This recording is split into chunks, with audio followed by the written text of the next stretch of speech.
Name, Alex Foster, level 9, no class or rank, health 300, strength 30, agility 20, intelligence 15, mana 200, stamina 15, wisdom 30, charisma 21. During the battle, high-level heroes say that they cannot allow newcomers to die. But Alex is not simple, and therefore destroys all hostile entities with the help of many swords. Some military men are shocked by this newcomer. His strength can clearly be compared to God. He indifferently says that he is indeed a newcomer, but he has been stuck in this day for 3,000 years. The hero remembers that he studied hard and studied surgery in order to personally perform the operation for his girlfriend. During this time, Alex learned many different skills, for example, flying an airplane, writing hacker programs against any systems. He also trained in a variety of surgeries, became a professional in chess, checkers, and other games, and became much stronger. The warrior girl shouts that they won't be able to handle it this time, as these monsters are surpassing the power of the C-rank world as they continue to fight. The main character protects the girl from hordes of monsters. She asks why he is doing this. He cuts the giant demon and thinks that, after so much time and wasted effort, he is being stabbed in the back, because he still cannot save his friends. But this time, he will definitely change fate. He wakes up again at the beginning of the day and realizes that this time he will lead everyone to destroy the shadow and gain freedom. 5 years ago, a huge number of interdimensional portals suddenly appeared on Earth, later called gates, through which people could enter different levels of the world of shadows for the sake of adventure. Such people, called Awakened Ones, were chosen by the world of shadows. They had the opportunity to gain power, constantly risking their lives. A giant demon attacks the sorceress Jessica Walsh. She cannot fight off the attack, so she screams and cries. At the last moment, the swordswoman Maria Sparks appears. She cuts the demon and says that they will get out. Fighter Anya understands that with each kill, there are only more enemies, but the heroes are already too tired. And because of this, the power of their attacks has seriously dropped. Warrior Patrick Livesey sighs, sweating, and realizes that it seems his wish to live to 70 is not destined to come true. Alex, in a safe sphere, asks to remove his shield and let him try to fight. Maria shouts that he entered this stage for the first time. He does not have the required level or skills. He says that every newcomer enters into battle for the first time one day. The heroes repeat several actions from the previous variation of this day. They attack many demons and shout that they cannot let the newcomer die before them. The huge paw of a gigantic monster presses the swordswoman to the ground, completely ignoring her sword, with which she defends herself. Foster asks Jessica to remove the shield from him. She eventually agrees and uses a shield cancel spell to free the main character. The demon squeezes Maria in his hand. She understands that this is how it seems everything will end for her. Alex snatches the girl from the clutches of the monster. She does not believe that he could save her, because he still doesn't know how to do anything. But he says that now is not the time for questions. Foster throws a sword into the demon's neck and kills him with one blow. Everyone around is in shock. Patrick realizes that each of his blows hits the most vulnerable spot, and Anya asks if he really has the first level. At this very moment, the guy gains a new level, saying that he is no longer a rookie hero. He shouts that there is a lair of monsters nearby. They need to get out of here immediately, while simultaneously beating up the monsters. Livesey thinks that the newcomer sees the future. He already tells everyone to run to the car nearby. The swordswoman commands that no one should lag behind the newcomer if they want to live. Many monsters are chasing the heroes. She asks if he's really a beginner, but the guy ironically remarks that everyone with sight can see that he's only at the second level. She doesn't understand how he can know everything. She thinks that this is nonsense, and the guy notes to himself that he's been here for 3,000 years, and therefore he managed to learn. Alex cuts the monster and says that to be precise, he has been stuck here for 3,000 years, tomorrow at 6 in the morning. When the sun rises, he will return to this place again, just when they were just transported to this world of shadows. The girl says that she does not believe him, because if this is the case, then it is unclear why he is trying to save them. Foster remarks that he is protecting them because she has tried to protect him for the past 3,000 years. Time after time she died to save him, therefore, no matter how many times he is reborn, he is obliged to return her safe and sound every time, because this is also his support and salvation over many years of rebirth.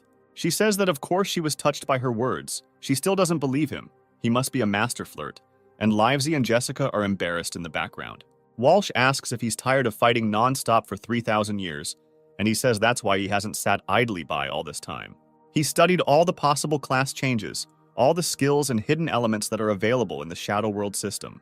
He also collected information about the remaining worlds of shadows from awakened people who entered this world. The swordswoman notices that he says that it is the second system of the world of shadows. He says that it may well be it. He says that from now on they must go forward along the overpass and not stop, no matter what happens. The girl asks if they are going to split up, but Alex pats her on the head and says that they won't split up until everyone gets out of here alive. The guy jumps down from the bridge into the destroyed city, moving further and further away from his friends. Downstairs, gunsmith Elizabeth Clark fights monsters. She realizes that there are only more of them every minute. She understands that she has run out of ammunition, and therefore, it seems, her life will end here. Alex appears and defends the girl. She asks why he is helping her. He says without emotion that she needs to take the elevator down to the 13th floor. Open safe 1302, there will be the ammunition she needs, and the password is 0014. The girl is confused. They don't have time.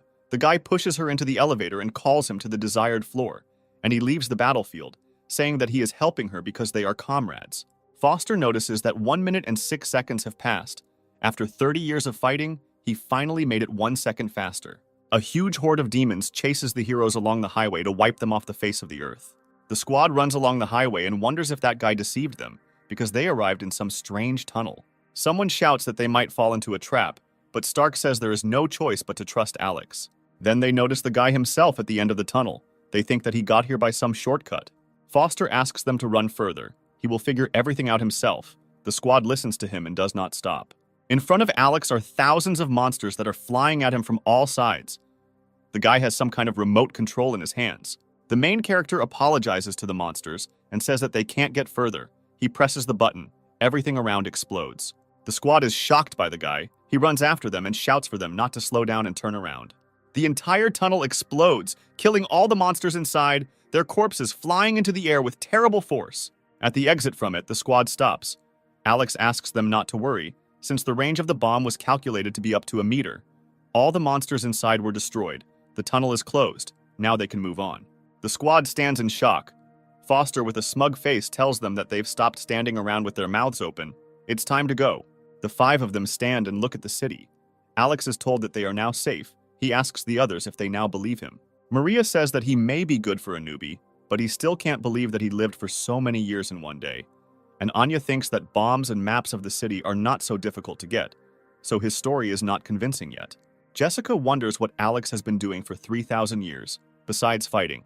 Because this is such a long time, he reports that he has learned a variety of skills during this time. Fighter Anya says that the city of dark ruins is huge.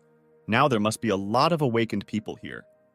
She asks the guy if he knows anyone else here. He replies that over the years he has learned all the local awakened ones, as well as their secrets. But among them, only 7 people were ready to die with him side by side. The little sorceress notices that there are only 4 of them here, and asks where the others are. And the swordswoman asks her not to believe in all this nonsense, because it is unrealistic to live the same day for 3,000 years.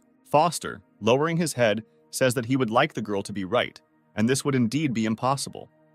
Then the guy says that they need to separate again. Maria notices that the guy is just a liar, since he himself said that the time rewinds only at sunset. Alex is tired of explaining himself to the girl. He says that in any case, before the next cycle, he will have time to send them home. Walsh notices some creaking and sees that the cable car is working again. She asks Foster how this happened. The guy jumps into the car and says that he wasn't lying when he said that he learned programming to control the cable car.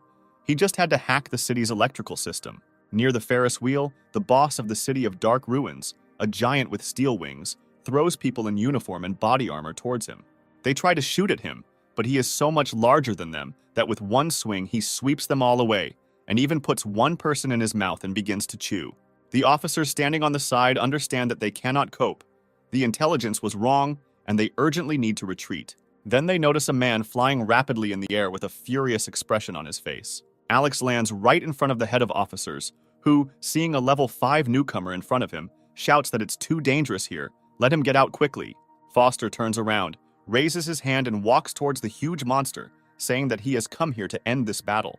The boss of the city of dark ruins laughs at the self-confident guy, extends his hand to him. The officers notice that the poor guy is finished. Alex, not paying attention to the voices, cuts off the fingers from the monster's huge hand. The officers are shocked. The monster looks in surprise at his hand, which is missing 2 fingers. Foster notices for those around him that the most vulnerable parts of the giant with steel wings are his little finger and the ring finger of his left hand. After such a wound, the monster goes into the second stage. Its tentacles bloom. This stage is much more powerful, but Alex deftly dodges the monster's blows. The head of officer's glasses even fall off from shock. He doesn't understand how a guy can have such developed intuition. He dodges all attacks. Foster easily dodges the attacks and tells the officers that the monster should not be allowed to enter its third stage of steel wings. Since then, it will be able to freely create attacking vacuums, and then all living things in the area will only die. Alex plunges his sword into the giant's shoulder, moves in a circle, and cuts off the monster's entire arm. Foster, shouting that when the boss is at his most vulnerable, he reveals his control core, rushes with his sword at the monster's head. The guy opens the giant's skull and thrusts his sword into the main mechanism, destroying the monster. The body of the boss of the City of Dark Ruins explodes. Alex, lowering his sword with a calm, confident gait, walks away from the struck enemy. All the officers stand in amazement, calling the guy not a newbie, but God, not understanding how he single-handedly dealt with a giant with steel wings. A red fireball similar to the sun appears in front of Foster. Alex approaches it. His level rises to 9. A mechanical egg appears from the ball, from which a giant with steel wings can appear. It has a chance of falling out of 1 in 100,000. Foster takes it in his hands and regrets that this time it will disappear too. The final boss of the City of Dark Ruins is destroyed. The task is completed. All awakened ones will be teleported back within 1 minute. The squad watches the outbreak from afar and discusses Foster's actions. They decide that they will find out when they escape from the world of shadows, and if upon their return they never meet him again, then he was telling the truth. Alex stands with an egg in his hands, surrounded by officers. Every time he reaches 6 o'clock in the morning, or after defeating the main boss, he starts all over again. Foster is getting ready to start a new cycle. He is very upset. He closes his eyes and just waits. A flash occurs. He wakes up in bed, suddenly opens his eyes and does not understand where he is. Looks at the date on his phone, 15.23, November 12th, 2065. The guy looks out the window, waves his arms, screams with joy that he was finally able to return home. Alex was finally able to get rid of endless days filled with battles, and he also had the 9th level on the scoreboard. Foster notices an egg on the table. He doesn't understand how it got here. On the digital display, this item has a rare rank, and next to the fetal development parameter, there are 3 questions.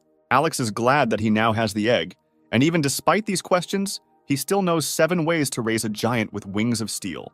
Then someone knocks on the door of his room. It turns out to be Sarah, Alex's sister. She is surprised to see her brother and asks when he managed to return. The girl is very unhappy. She was worried all day yesterday, called him, and even almost went to the police. Foster rushes at his sister and hugs her tightly, saying that he missed her very much. The girl is shocked because they have not seen each other for just a day. She is embarrassed. She asks to let her go. Alex asks Sarah to wait a little and let him hug her a little more. The guy thinks about how long he hasn't seen his sister. The girl pulls away from the guy, makes an angry face, and asks her brother where he was yesterday.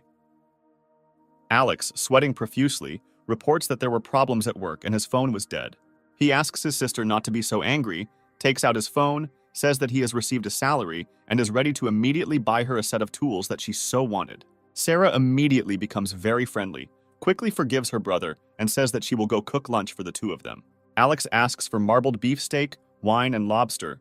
The girl gets angry and says that he will eat what she cooks, without comment. Foster remembers sitting next to his sister's hospital bed. They had lost their parents in an accident, and she had lost the ability to walk, but she promised to always help him no matter what.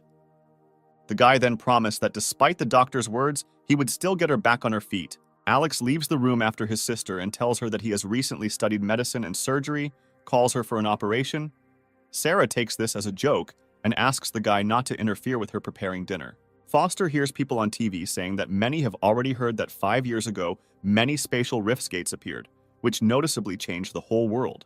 The world of shadows has chosen some people who began their adventures in another world. These are the awakened ones who risk their lives to change their fate. People who have received supernatural abilities and even special classes, but they cannot escape their own fate. Usually the awakened ones have a choice in which world to be in, but periodically, some of them are sucked into unknown and dangerous worlds. According to rumors, all the shadow worlds will disappear only after the divine rank shadow world is cleared out. The leader of the Ark Alston Guild appears on the screen, ranking number 1 in the world. Alston, the strongest awakened in the world, also known as the Guardian of Hope, an awakened legend who has cleansed many shadow worlds. After Alex hears that this man is called the representative of justice and honor, he jumps from his seat. Foster knows that this man is not who he says he is. In fact, he is a demon. In Alex's cycle, Alston repeatedly sought and absorbed the life force of other awakened ones in order to heal, eventually killing everyone himself, including Foster. The guy is sure that this man's true goal is to use his image to control the world and become God. Foster decides that he needs to avoid Alston until he becomes strong enough to go on equal terms with him. He needs his own guild. According to the scientist Alex met in the Shadow World, the next Shadow World that the awakened ones will be transported to will be a catastrophic rank Shadow World, and Foster is obliged to save all his friends there. The guy's thoughts are interrupted by Sarah, who, driving into the room in a wheelchair, informs him that the food is ready and calls him to eat. In the center for helping the awakened, people look at Alston on the big screen. They think that the Ark is a very cool guild. Everyone dreams of getting into it, and they don't understand why someone creates other guilds. Foster stands in front of the window. The girl asks him if he really wants to create his own guild. He answers that yes, and has already even filled out the online application form. People around him pay attention to Alex, considering him crazy. Someone notices that most guild creators are at least level 50. The girl in the window asks the guy to provide an A-rank item as collateral. Onlookers laugh, believing that such a fool would not even have a D-rank item. Alex, not paying attention to the people behind him, says that he does not have such an item, but he has something else and shows the egg. The egg turns out to be a special C-rank treasure. Everyone around cannot believe that this newcomer has such an item. Foster asks to store the egg in a place with a negative temperature and asks if he can now continue with the registration. The girl warns Alex that if less than 3 people join his guild within 36 hours, the registration will be cancelled and the deposit will remain with them. The guy remembers his squad, which he led through the tunnel. He is sure that he can convince them to join the guild. In London, Maria Sparks trains at the Martial Arts Center. She is clearly superior to her fellow club members. She receives a message from Foster.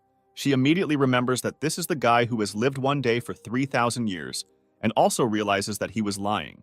Anya is sitting in the office where she is the president and scolding her subordinate when a message also arrives on her phone. She finds out who it is from and decides that she is not interested. Patrick Livesey is riding in a car carrying equipment from the Shadow World when his phone makes a sound. At first he thinks it's some kind of spam, but then he sees a message about an invitation to the guild from Foster. He clicks the decline button. Jessica Walsh receives the same invitation as her friends. She responds with a message in which she tells her older brother that lying is bad. Alex is not very upset when he sees the instant refusals of all members of the squad. He decides to deal with 3 other people for now. Some people support older sister Charlotte, who was able to put down some group. The girl stands with her foot on the man, pinning him to the ground, and asks him why he is so cool. Charlotte tells some man, who is dripping with sweat, that even though her friends are small fry, she will not allow them to be hurt. The guy takes out a weapon and, shouting "Die, creature!" shoots at the girl, but she does not pay attention to the bullets, inflates her chewing bubble. Then, with one wave of her hand, she turns the bullets around and sends them back at the guy. Charlotte tells the man that her people did not take their goods, and if they start to bother them again, she herself will destroy all the enemies. Her people praise her older sister, saying that all mercenaries are just dust compared to her. The girl is pleased with the compliments. Then Foster appears behind them, who sarcastically points out that these guys are in trouble again. They all turn around sharply and ask the guy who he is, and he replies that he is the one who invites them to the Dawn Guild. Charlotte approaches Alex and says that she herself is a little crazy, but she would never have thought that there was such a crazy newbie of the 9th level. She also notes that she likes his madness, but she doesn't have time to play with children. 2 guys come forward and say that Alex is an empty place even for them, and if he wants to invite their big sister to a lame guild, then he must first show his strength. Foster, without hesitation for a long time, delivers a blow that takes the guys to the other end of the alley and scatters all the lying corpses. Charlotte, with a scared face, says that all the newbies have the straight punch skill, but she doesn't understand why this guy has it so strong. Alex says that even the most basic skills can be destructive if used correctly, just by practicing them 1,000,000 times. The girl throws all the garbage around into the air, telling the guy that she doesn't like him. He's too strange. Foster stops Charlotte's attack, saying that she is moving too slowly, and he gets behind her and puts a sword to her neck. Charlotte notices that the guy acted dishonestly, sneaking up from behind. Then he suggests organizing a small competition in the girl's strong point, telekinesis. Foster places the tin cans and voices simple conditions. Whoever knocks them down the most wins.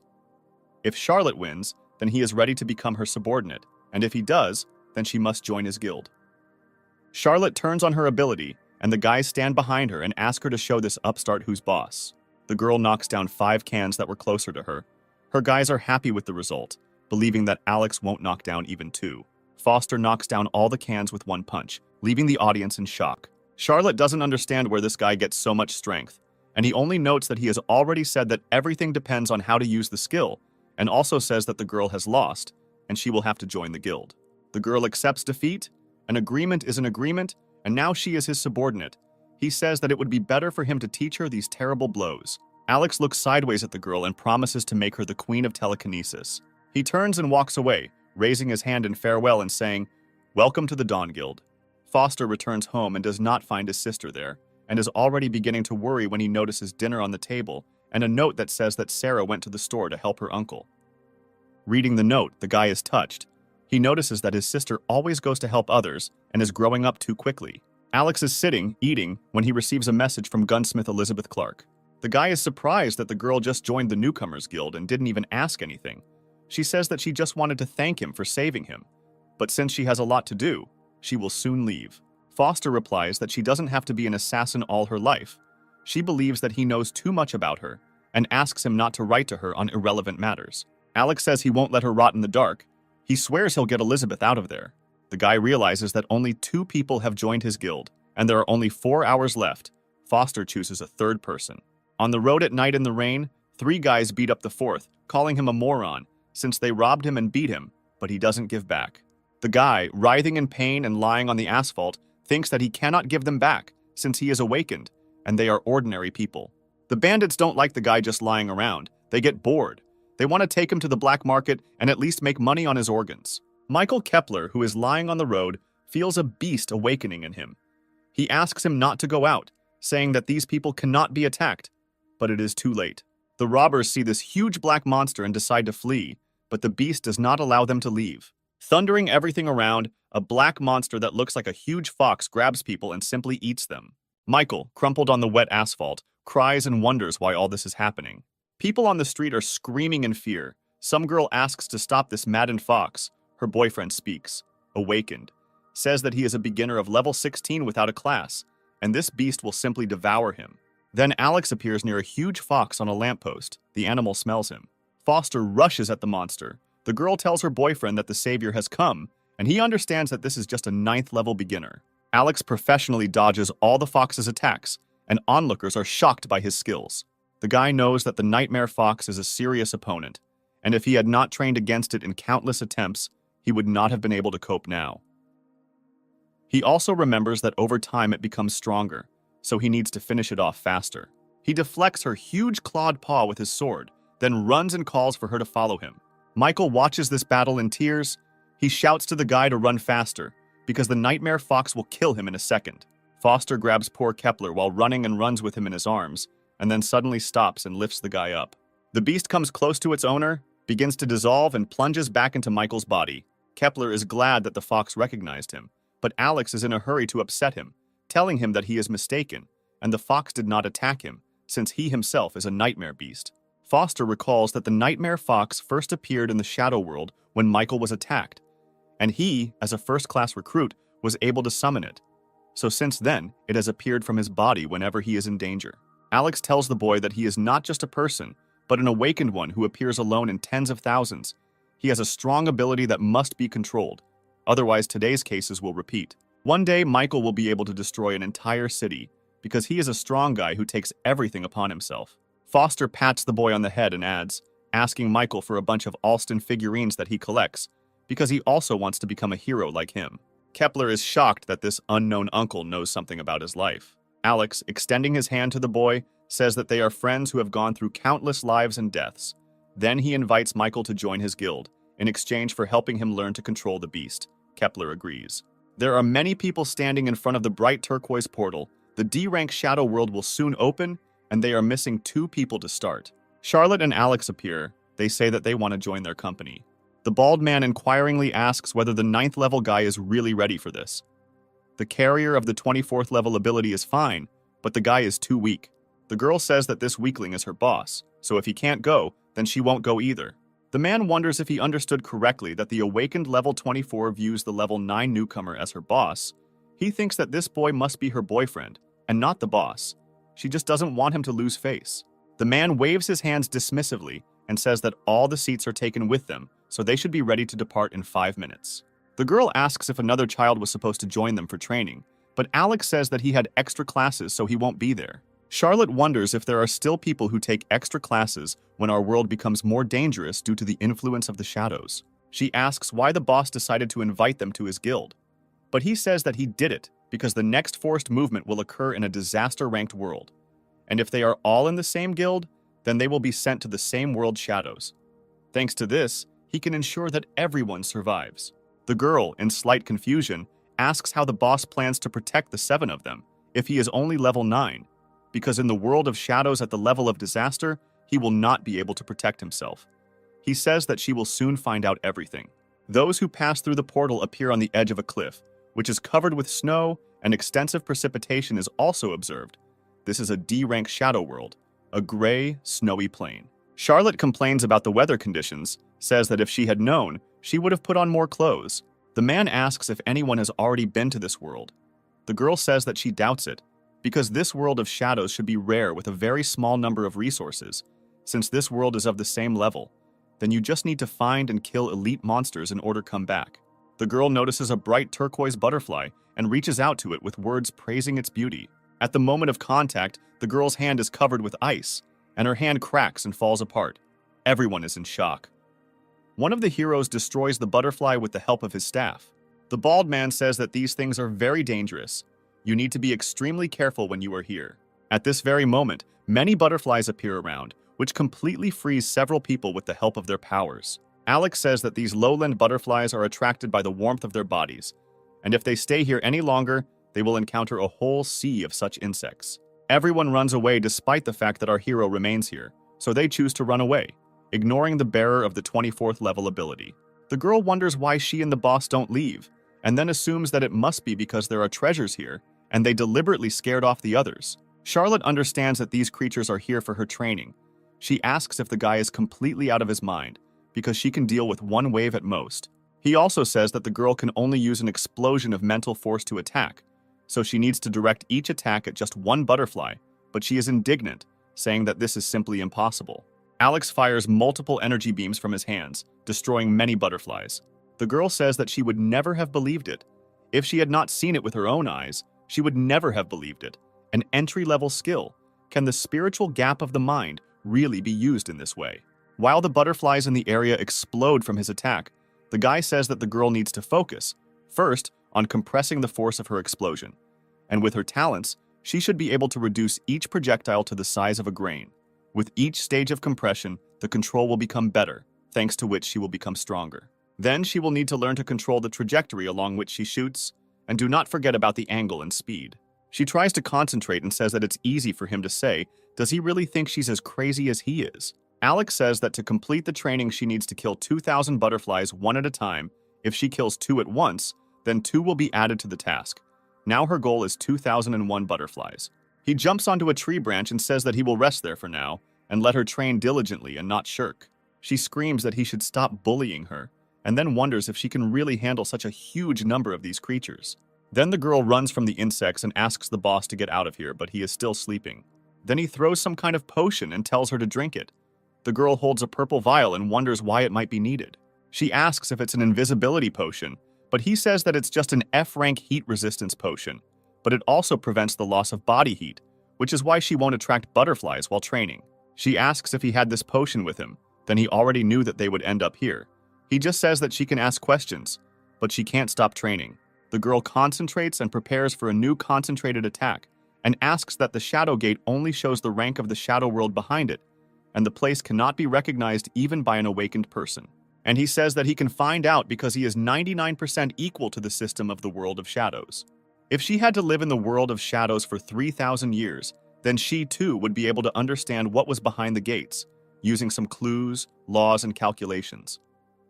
She says that she has a bad memory, so it wouldn't make sense even if she was given 10,000 years, and besides, She doesn't believe that he stayed here for 3,000 years. She makes a displeased face and tells the boss to add 6 more butterflies to the task. At this moment, while the other heroes were running from the butterflies, they lost many of their people, who now became ice. One of the bottom is interested in why there is such a high mortality rate among heroes in the D-rank world. The bald one says that most of the monsters in this world have the attribute of cold, which is why they are stronger. Then many giant red mantises appear, they attack, and the man says that they are approaching again. Inspired heroes rush at the crowd of giant arthropods, but they deal with many people without any problems. Then an even larger mantis appears, and the bald man realizes that this is an elite void ripper, and they are doomed. Charlotte jumps up and shouts out what she did. She wonders if the boss saw it, but he is not in his original place. She notices that her boss has left. The girl understands that he had another reason to get into this world of shadows. The head of the squad and the girl try to defend themselves from the mantises, but they surround them. The man rushes to attack with a sword, but the Void Ripper kills him with its claw, leaving the girl alone. The praying mantis is already raising its claw over her when Alex appears and chops off the Ripper's paw. Foster cuts one mantis after another into pieces. The Rippers do not have time to do anything. The girl watches the guys battle in tears and remembers that this is the same newcomer with the 9th level. Alex cuts off the head of the last red mantis. The girl thanks him. He replies that he saved her by accident, and he needs to go do other things. The main character approaches the cliff and throws the head of a praying mantis there. The girl stands behind him and asks what he is doing, and he replies that he is setting bait. A huge centipede crawls out of the abyss. The girl is shocked that the guy summoned the final boss so quickly. The world boss, born in the ice, a giant centipede, breaks out from under the ice right next to Foster. At the same moment, a second monster of the same type crawls behind it. 2 boss monsters stand in front of them at their full length. The girl is afraid and does not understand what to do. The guy orders her to quickly get out of here. One of the giant centipedes spits ice at Alex, but he calmly breaks it with his sword. The guy jumps, dodges the monster's attacks, and then plunges his sword into one of the centipedes. Both bosses fall. One centipede lies motionless. The second begins to move, breaking the stones under it. The girl notices that they cannot inflict any damage on Alex. She begins to think that he is an awakened one of divine rank. Under the weight of these giant monsters, the rock collapses and the centipedes fall back into the abyss from where they crawled out. Foster flies with them. The guy doesn't learn how to split the monster's shell. He begins to ride along with the sword, leaving a long furrow on the centipede's body. Then he suddenly changes direction and saws the boss in half. Before they could fall down, the giant centipedes are dead. For victory, Alex receives a B-rank item, an ice blade. This weapon has a chance to inflict a frostbite effect that will slow down the enemy after being hit. Foster is very happy that he finally received a decent weapon, which is not inferior to the A rank. The boss of the Grey Icy Lands was defeated. The exit from the dungeon opens. The girl is in shock. She thought that this newcomer would die, but he managed to defeat the boss alone. Charlotte sees a beam going into the sky. She understands that the location has been passed. The girl does not understand how so quickly, because there are still 15 butterflies left. 3 people emerge from the gate. The people who were waiting for the winners are shocked that only they survived. Charlotte gets angry, tells Alex that a little more and she could finish the test. The guy calms the girl down. He is sure that when she gets into the world of shadows next time, she will be much stronger. The girl hopes that they will now go to another world of shadows, but Foster tells her that he will take a break for 2 days. Besides, he has something else to take care of. In Anya's office, her subordinate is trying to justify himself for the failed deal so that she doesn't fire him. He says that this way, she will discredit the reputation of the previous president, for whom he worked for 30 years. The current president of the company, Miss Anya, is very unhappy with this. She believes that this person is trying to threaten her with the reputation of the company. The subordinate is again trying to justify himself.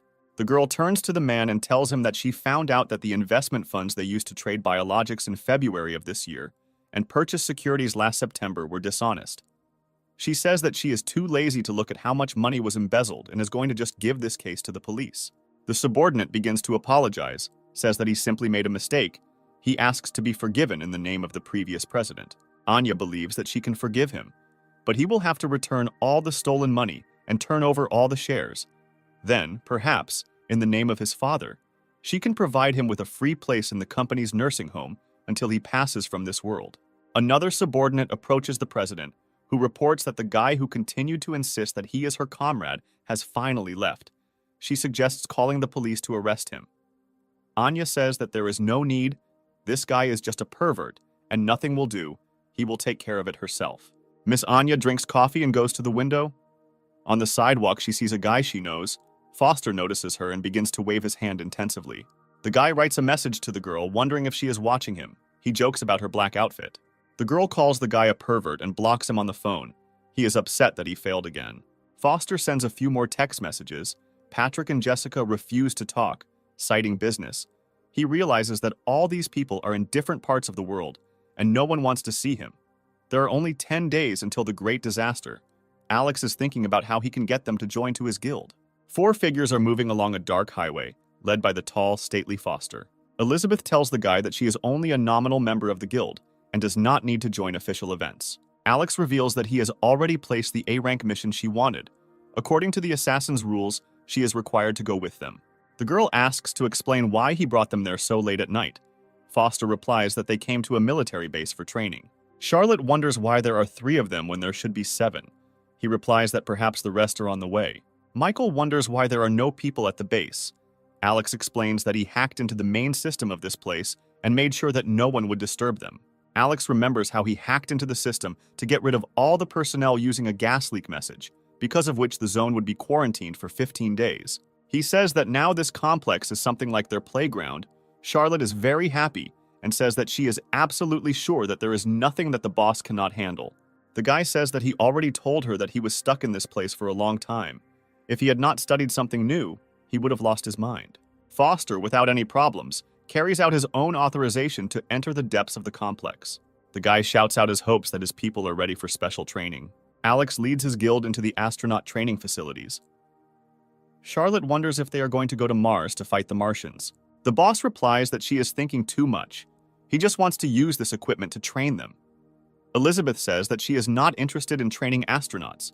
She does not want to waste time and effort on participating in it. The girl makes several attempts and literally begs Alex to give her another chance.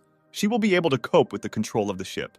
The guy asks to give him a minute so that he can adjust the radius of the scattering of fragments, after which he will send her for another try. The girl asks that these simulations aren't fixed, to which he says that this is true. But if he changes the code a little, he can make small changes to the simulation. They wonder who he is. A simple hacker is unlikely to be capable of such a thing. Alex says he spent decades studying spacecraft design and space ecology, although she considers it an unusual hobby he took up to kill time. Charlotte gets out of the simulation and screams that it was damn fun. No gravity, spinning, obstacles, and adrenaline. Just amazing. Foster says he didn't bring them here to play games. She chose a more stimulating mode to train her mental potential. Alex asks if the boy is okay. Because he is breathing heavily, he can't die here. He says that he is completely fine. Survival mode involves constantly dodging incoming asteroids. This is ideal for training mental strength, which is best suited for mediums. On the other hand, attack mode requires you to focus on shooting at as many targets as possible, which is ideal for training concentration. The guy finishes his monologue and runs a simulation for each member of his team. The joint mode brings concentration and mental state to the limit. This will be very useful for their control over their abilities. The main thing is not to forget to breathe. After training, the squad is exhausted. The girls are resting on the floor, and the guy says that he has already puked so many times that he has lost count. Alex says that they need to go to their places. If they are done whining, then they should get up and go back to their places, because the next round begins. Michael says that he will try. Charlotte wonders if their boss is a demon. Elizabeth looks into Alex's face without trust. The guy says that if you compare him and the world of shadows of the catastrophic level that they will soon encounter, then he is still extremely generous. A week later, members of Alex's guild are in some capsules filled with water with a bluish glow. Clark is the first to leave the capsule. The guy says that she recovered very quickly. First, we need to go and check the result of her training. A training battle begins. The girl effectively shoots the robotic combat units before they have time to reach her. The robots are getting even faster, but she is pleased to note that she still finds them easy to handle.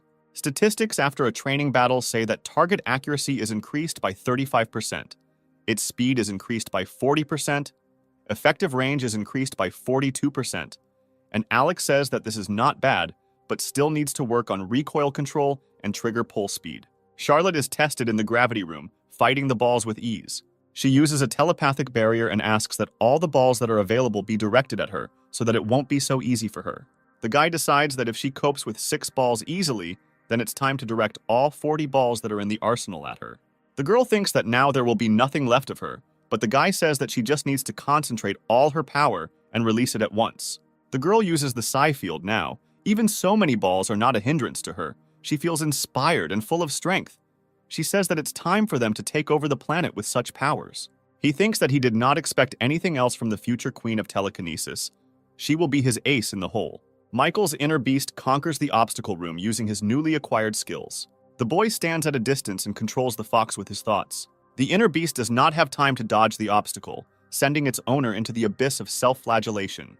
Alex calms the boy down, saying that before he could only control the fox for 7 seconds, but now he can control it for 3 whole minutes. Michael believes that 3 minutes is still not enough, but the boss tells him to calm down, since given the strength of his beast, 3 seconds would be enough to destroy the enemy.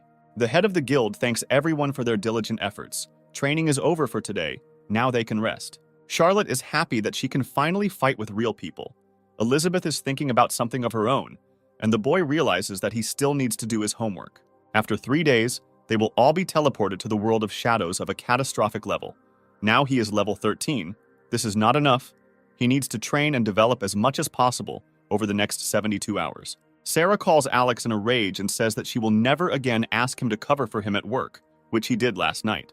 Not only that, he even repaired equipment that was completely broken. It's unclear why he even decided to fix other people's cars in the middle of the night. It's completely incredible that he took on an advanced exoskeleton. He shouldn't be able to do that. He also made acupuncture clients, where he even learned this technique from.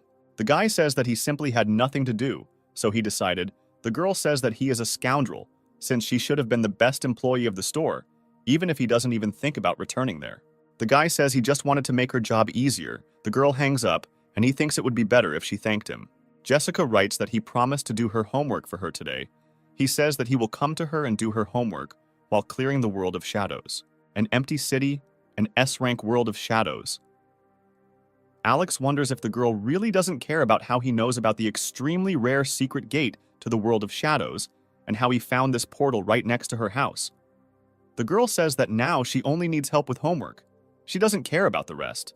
The guy says to start his homework, and he fills himself with energy to fight off the attackers. Suddenly, a werewolf emerges from the attacking man and runs towards Alex, about to attack. The guy uses the Ice Strike ability on the werewolf, immediately defeating him. Alex asks the girl to give him silver attack boosts and divine blessing to fight against werewolves. The girl uses her skill and wonders if he can handle them. He says that it's just trifles. Foster takes and shreds all the werewolves with one chain of attacks, gaining a new level 14. With the help of these enhancements, he not only became stronger, but also managed to very quickly raise 2 levels at once. He receives 5 times more experience after killing a werewolf, and the 2 enhancements that he asked for are needed for the fight against werewolves. The girl says that he deceived her again, took her with him to quickly clear the world of shadows. He's not even going to help her with her homework. Alex says she's right, and she's really helping him with the cleanup, but he really wants to help her with her homework. She asks about some problem from her work in chemistry and asks for help in solving it. He says that this is a very simple problem. Let her try to solve it herself, because only by solving problems on their own do they become stronger. Jessica says that he is a liar. He asks to update the spells on him. She says that the monsters are over. It is useless. But Alex says that they are going to the next part. The girl renews her blessings again and screams that he is treating her like some kind of toy. The guy says that they are there. In the ravine, there are many dark wizards with strong magic. Jessica is afraid that he will not cope, but the guy assures her that this is not a problem. And besides, he will gain more experience from skeleton magicians than from werewolves. Then he will be able to get closer to his plan. Alex says that he needs level 21. The girl says that then they need to hang around for a week, but the guy says that he only has 24 hours. She doesn't understand how he plans to make it in such a modest period of time. The guy says that now he needs 3 boosts, a divine blessing, a holy attack, and a lightning step, while the girl imitates Alex about his homework. Jessica says that she hasn't been able to solve the problem for a week. Let him help her. He says that then he will answer her briefly. The guy crashes into crowds of enemies, easily scattering skeletons who were just about to strike. She says that he is a liar and did not answer her. He tells her to look at the other side of the rock. The girl sees a magic square. Inside it, the formula necessary for her task is written. She screams, "What the hell? He's completely crazy." Sweat is pouring from her face. Her eyes are almost rolling out of their sockets in surprise. There are a bunch of skeletons lying around. Alex gets level 17 after this battle. The guy says that it's time for them to go to another place because it has become difficult to gain levels here. The girl says that this will not change anything because only the boss remains. Even if he kills him, he is still far from level 21. Alex says that he has his own methods, and the girl needs to use more enhancements, just like last time. She says that she is here to do homework and not to serve him. Guillotine Gorge, a guy helps a girl with her homework, and she asks why he helps her so much if he was going to look for the boss. Alex and Jessica hide behind the coffin. The boss says that he is coming, so they need to be silent. The world boss Dullahan appears. He is clad in armor, and in place of his head, a violet flame is blazing. The guy says that he now needs 6 power-ups, and the girl says that this is the legendary Headless Horseman on a horse. She wearily applies her last buffs, but Alex says that in the future he will repay her 1,000 times more. The girl says that she won't believe him now, but warns that even with 100 boosts, he would still be no match for the Dullahan. If the boss even touches the guy once, he will die. He asks not to worry about him, but to do his homework and ask if something is not clear. The Dullahan says that the souls of the trespassers will remain here and starts his horse towards his opponents. The boss surrounds himself with a magical shield. Even the main character cannot break through the protection. The girl looks and realizes that Mr. Big Liar's level is too low to break through such a shield. Can they really win? The guy teases the legendary enemy, saying that he can't even reach him. Dullahan throws Alex away, but he tells the girl to just do her business and not worry about him. The girl says that he also cannot break through the shield. If Foster continues in the same spirit, he himself will suffer. He says that's why he took Jessica with him. She says that he finally discovered that he really is Mr. Big Fat Liar. Alex provokes Dullahan to attack, and as a result of his jerk, he gets stuck in a crevice between the rocks. The girl says that the guy really knows how to be mean when he wants to be. She uses a fire attack and says that if Alex does not appease her, then she will fry him to hell too, because he is a dirty liar. How can you force such a little girl to burn all his health and then deliver the final blow? How can you be so shameless? The same one says that there is no such thing on the battlefield. Only victory is important. It's time to get back to work. The guy deals a fatal blow to the enemy, and his level rapidly rises to level 19. The girl says that he screwed up, because after the murder, the boss immediately teleports them back. He will not get his 21st level. He asks if she heard the message about clearing the world. Another world boss appears, similar to the one that was just defeated. The girl doesn't understand how the second world boss can appear, but then she realizes that the guy used the light seed on the weapon to revive the boss. The squad repeats the same algorithm, but in an even more perfectly honed form, dealing with the boss in virtually one blow. The final boss of Guillotine Valley has been defeated. The world of shadows has been cleared, and all those who have awakened will be teleported back in 1 minute. The girl says she is terribly tired and is glad that this nightmare is finally over. Alex somehow gets the rarest C-class equipment from the boss. This is a Dullahan shield that is almost impossible to break. He only says that now he can use it, because now he has level 21. With it, the chances of survival of all guild members in the world of shadows of a catastrophic level increase by 20%. 24 hours before the appearance of a catastrophic level shadow world, the opponent surrenders to Maria. Amazingly, 17 wins in a row. This is also the 17th family that Stark has called on behalf of the family. She has worked a miracle and brought an amazing influence back to her family's place among the greatest families in Europe. The girl again receives an invitation to the guild from Alex Foster, but still considers him a liar, despite his powers. Unknown people in masks with a bunch of weapons are going to carry out some big plan of theirs. Patrick appears with a minigun and shoots everyone, shouting that he finally found these bastards. May they all go to hell. He receives a message. He again thinks that these are scammers with health products. He tells them to go to hell. Miss Anya is leading a press conference dedicated to the 15th generation of their nanomedical robots. With the development of science and technology, nanomedicine technology has always been the focus of everyone's attention. The emergence of a new generation of home nanodoctors brings great benefits to the elderly, as well as those who live alone. Anya is about to present their new product, but notices her stalker in the hall. She asks the security to take him out. 2 guards carry Foster out of the conference room by the arm, and he asks to be released. One of the subordinates reflects on how her boss manages to recognize him at first sight, and has this guy really been stalking her for so long? There are 3 hours left before the world of shadows of a catastrophic level appears. Alex sits in front of the monitor screen. On the computer in front of him, there are 4 people: worried Michael, inspired Charlotte, calm Elizabeth, and sad Jessica. Foster says that he just returned from an important conference. They don't have much time left, and therefore asks everyone to be assembled and listen carefully. Alex asks Jessica not to be on her phone, but she begins to get angry. She constantly has lessons and additional courses, and she can only play on the weekend, and therefore is not obliged to listen to him.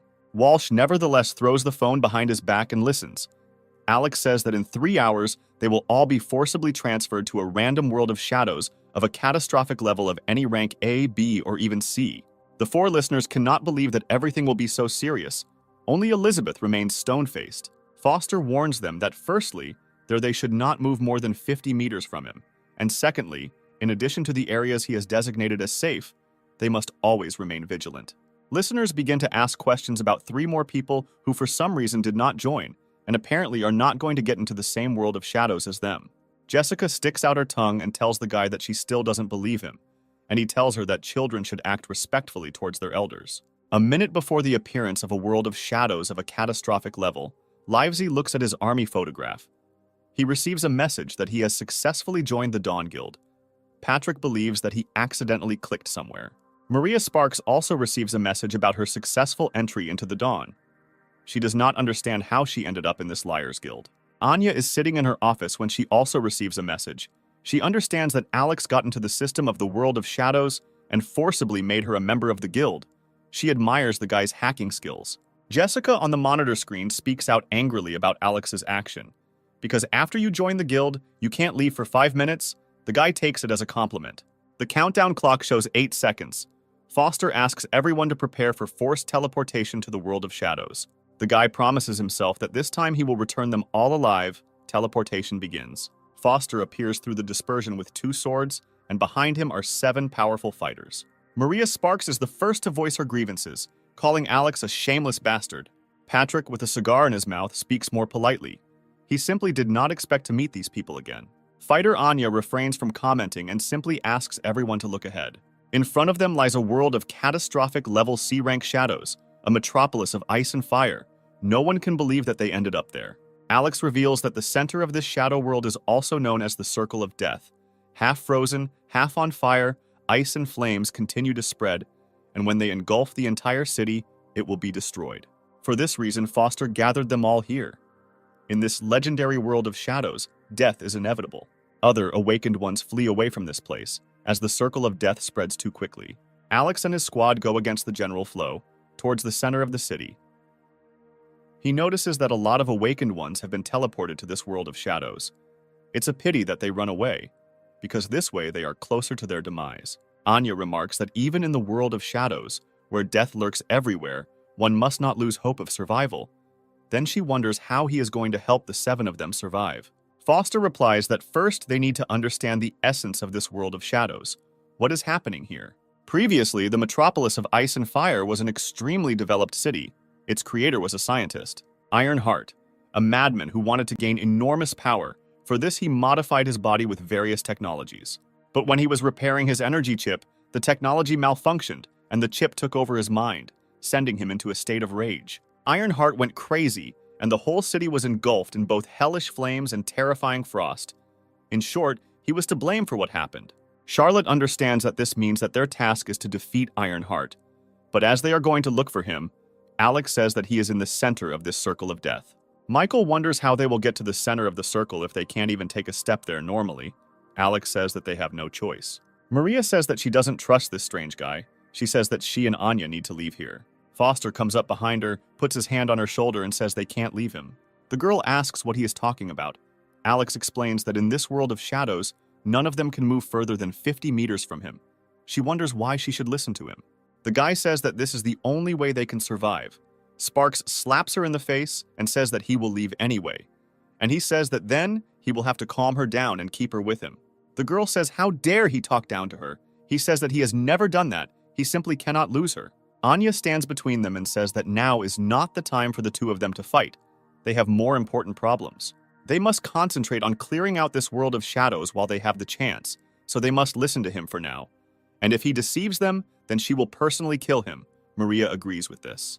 Alex tells Jessica that now is not the time to play games on the phone. She says that she could die at any second. Let him let her relax. It would be better to look at the old man. He generally drinks all the time. Patrick tipsily wonders if they will fight now. Otherwise, it would be time to get to work. No matter how strange their group may seem, he swears that he will not let any of them die. Anya asks why Alex decided to walk through the fire zone and not the frost. He says that in the frost zone, he would not be able to move so fast and protect everyone at the same time. The risks are too great. Charlotte complains about the incredible heat because the fire zone is also dangerous. How can they pass through this sea of fire? The guy walks into a city filled with flames and tells them not to worry because he has a plan. Charred mummies are walking in the fire. They are clearly extremely unfriendly, despite the flashes all around. Alex destroys the enemies. Some strange chips fly out of them, but the squad is already leaving. Anya says that these are the same chips that give 3 minutes of invulnerability to fire, which means that all these monsters are made of technology. She says that they will help them survive. The guy says that this is exactly so, but the deadly cycle expands every 30 minutes. If it expands 4 more times, it will cover the entire world of shadows. Jessica says that there are only 2 hours left before the destruction of the world. 1 chip is enough for 3 minutes, and there are 8 of them. In order to survive for 3 hours, you need to get 320 chips. Alex says it's time for the girl to stop playing. She needs to get down to business seriously. She complains that he talks to her like she's his servant. Many monsters attack again. Maria warns everyone about this. The guy says that area reinforcements are needed. The girl agrees and distributes her forces among all party members. Livesey laughs and says that there is no better fight than after strong alcohol. Everyone makes their attacks, including the boy. Alex tells him to be more careful and not go too far with the fury of the beast. There are still 15 minutes left until the new expansion, after which the monsters will be updated with new ones. You need to act quickly. 6 minutes before the expansion, the group asks how many more chips the team needs. Anya says that there are still 30 left. They won't have time to collect that many. Alex says that then it's time for them to use this thing and takes out a crystal ball, which turns out to be a magical bait. And this is a C-rank item that attracts strong opponents. A giant man-lion chimera appears, a giant monster ready to dispatch the party in the blink of an eye. Alex says that here are their chips, and by the way, the monster brought them some very cool things with them. The boss says that now is the time for Charlotte. The girl says that she will never let him down. She flies into the air, lifts many cars with her telekinetic powers, and throws them straight at the enemy, causing them to detonate. The heroes defeat the enemy using common skills. Alex notices that they haven't fought side by side for a long time. Some kind of nostalgia immediately attacked. The girl thinks that the guy is starting to talk nonsense again. By the way, the ring fell out of the ring. The hero invites Maria to accept it, but she says that she can't suddenly offer it like that. She cannot agree. The guy says that this is a good item for sword warriors. It reduces the cooldown of skills by 50%. How can you not take such a thing as an A-rank sword oath? The girl blushes and thinks that she seems to have misunderstood everything. Some say that this team from an unknown guild really had a lot of aces up their sleeves. Some guy in a mask with a skull behind Charlotte says that they did a good job. Now let them give all the chips back. Maria says she doesn't know who they are, but it would be better if they let her friend go. Elizabeth says that this is the Black Fog, one of the 10 strongest criminal murder guilds. They say that they have already destroyed many guilds. They will not repeat it. If they want their friend to live, then let them give away the chips. Alex asks Anya to give him all their chips with a strange expression on her face. He asks if they will really give it back when they get the chips, he says of course, but warns that they are surrounded by his people, so no jokes. Alex says that he heard that the Black Fog never lets anyone go alive, but he will trust them, so he will show them how their chips work. The guy says stop being smart and let him give the chips back now. Alex says that there is no need to rush. He is just stalling for time, and then he breaks the chips, and there are more and more flames around him. Everyone understands that this is a signal and breaks the chips that were in their pockets at that very second. The circle of death begins to expand, and the attackers are quickly burned by the emerging flames. The girl who was ambushed turns out to have a shield. The fire does not reach her. She is safe. Jessica understands that Alex secured the power of the barrier from the boss on her, and this is the power of the artifact. Anya thinks that the guy's strength is terrifying. He was able to come up with a plan in a second where he would destroy the enemies with the help of deadly fire. It's good that this psychopath is on their side. Alex arrogantly says to follow him. Soon they will find themselves in real hell. The squad walks through the destroyed fiery city, and Michael admires the boss's ability to navigate this place. The guy says that he has been collecting information for 3,000 years, of course. He has already memorized the way. Maria frowns and chuckles, still not believing that Alex is not lying. Charlotte says that it seems that Miss Sparks does not really trust their boss. She does not even approach him. Jessica says that he is very strong, but just as mysterious, and Maria is a righteous and sincere girl who hates liars. Of course, She does not like his. Michael notices that some strange people also seem to be walking on their way. Charlotte notices that they seem to be wearing thermal suits. Patrick says that everyone has their own path, but in a place like this, even the suits won't help them for long. Anya says that they still have some chips left, so they can help those poor people. Maria does not understand what is happening. Alex asks the team not to make noise, and a catastrophic patrol appears in their line of sight, which looks like ancient Egyptian deities. Men in thermal suits, in fear, open indiscriminate fire on the patrol. A rocket launcher shell hits one of the patrolmen directly in the head, but he doesn't care. With one blow, the monsters completely wipe out the suited squad from the face of the earth. Alex says that this is a catastrophic patrol. They have incredible power and regeneration. They are the scavengers of this world. Anya says that if they cannot cope with them, then they will not be able to cope with the boss. A large squad of monsters passes by. The boss tells his squad not to move. He says that he will distract the enemies, and they will quickly run to the center of the circle of death. Alex will catch up with them when they get there. Maria says that it is too dangerous for him to go alone. She asks him to take her with him. Alex knocks the girl out and asks them to take care of her, and he goes on his way. Jessica tells Mr. Big Liar not to die here, and he says that he has been here for 3,000 years. It will be very difficult for him to die here. Alex screams for these idiots to come here and runs away from a bunch of huge warriors. The rest say that this is their chance. It's time to move intensively towards the center. Michael notices that the monsters have surrounded the leader behind him, and he has nowhere to run from them. Charlotte says that the boss will be fine. They just need to run. They can't miss the opportunity they've created. Patrick says that if the guy manages to survive, he definitely won't refuse to drink with him until he's blue in the face. Alex thrusts the sword into the monster's eye, saying that even the 10 seconds they don't regenerate is enough for him. The boss leaves the warrior, and his allies hit him with a magic beam and melee weapons. After this, the guy flies up, away from the battle to save his life. Maria appears and grabs the guy's hand, which was just a little short of reaching the roof. Alex wonders what she is doing here. She says that he still has the nerve to say this. She is not so weak that she needs someone's protection. She will fight side by side with those who are important to him. They will cover each other, friend. He asks again that he is important to her. She blushes and says that she meant her allies. He remembers the many battles he had been through with her over these 3 years. Alex grabs the girl and saves her from the fire beam while she says she's worried. One of the patrol members fires a hail of fiery bullets in the direction of the heroes. The guy carries her in his arms. She says that it seems that she is not of much use. If she had not come, he would definitely have found another way out of this situation. He denies, saying that she did him a great favor. She came as always on time, as befits his goddess. But next time, let her listen to him. Maria and Alex catch up with the team. Michael is glad that they are both okay. Maria tells him to let her go. The guy says that he almost forgot and will do everything now. Charlotte says she thought they both just ran away together. Patrick says that looking at the two of them in such troubled times, just let them get married already if they love each other. Sparks blushes deeply and tells her team members to stop talking nonsense. Anya says that a girl like her, who has never been in a relationship, regardless of her status, could very well be seduced by this guy. Charlotte notices that their path forward is blocked. Jessica shouts that they need to go back. Since everything around them is being destroyed, they cannot go further. Behind them turns out to be the same catastrophic patrol, which is already ready to smear the heroes against the wall. Jessica shouts that there is no way back. Are they really going to die here? Alex says that he won't allow any of them to die here, not on his shift. The heroes run up the stairs of the destroyed building. Michael asks why they are running upstairs, and Anya says that no one can understand what's on Alex's mind. They just need to follow him. Maria grabs Jessica, who twisted her ankle. He says that she understood what the embrace of a goddess is. It seems that her life is perfect. If she survives here, then all the guys from the class will be very jealous of her. At this moment, the head of the guild says that they have come to the right place. A huge metal round door appears in front of them. Maria says that this place was least damaged by the fire.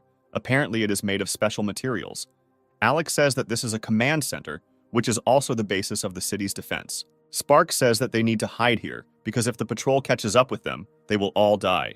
Alex reports that this is not just a cover, but their salvation, and opens the door with the help of his powers. Anya asks how he opened the door. Charlotte laughs and says that their boss knows all the secrets of the galaxy. He even managed to lead them to the secret base. Anya asks again, and the imperturbable Alex sighs slightly excitedly. From inside the complex, you can see a catastrophic patrol.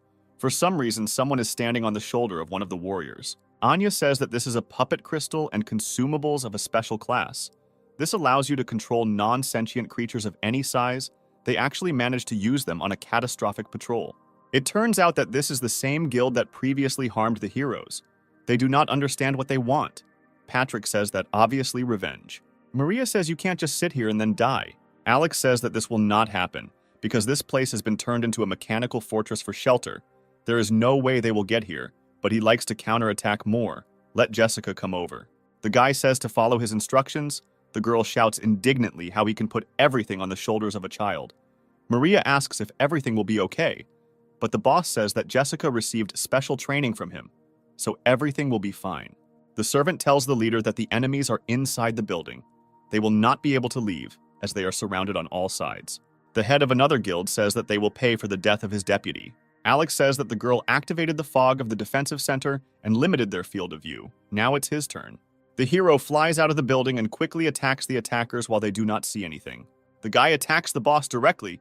He says that he will go to hell for this. Alex parries the attack with a shield. The enemy does not understand why an awakened one without a level 20 class could defend against his attack from a level 40 assassin. Foster says his protective barrier instantly blocks all attacks level 50 and below. The guy kills the boss. Everyone shoots to take revenge, but all the bullets hit their leader. Elizabeth appears and shoots all the enemies on the shoulders of giants. Alex uses the puppet artifact to subdue the disaster patrol. The whole team says that the boss is very cool. Charlotte says that she really wants to follow him for the rest of her life and be his servant. Jessica says that she is stupid. She would rather marry him. He says that he will later send this whole bunch of giants to the location of the final boss and let the rest wait here. Maria says that it is extremely dangerous to go there alone, trying to get to him again. Alex asks Anya to look after Sparks for his sake. He asks to trust him. Soon he will pull everyone out of this world of shadows. Maria sadly looks after the guy. Anya says that their attacks will not even cause damage to the Iron Heart. They should just wait here. He really may be capable of that miracle. Patrick says that the guy will definitely return alive, since they have already decided to drink together.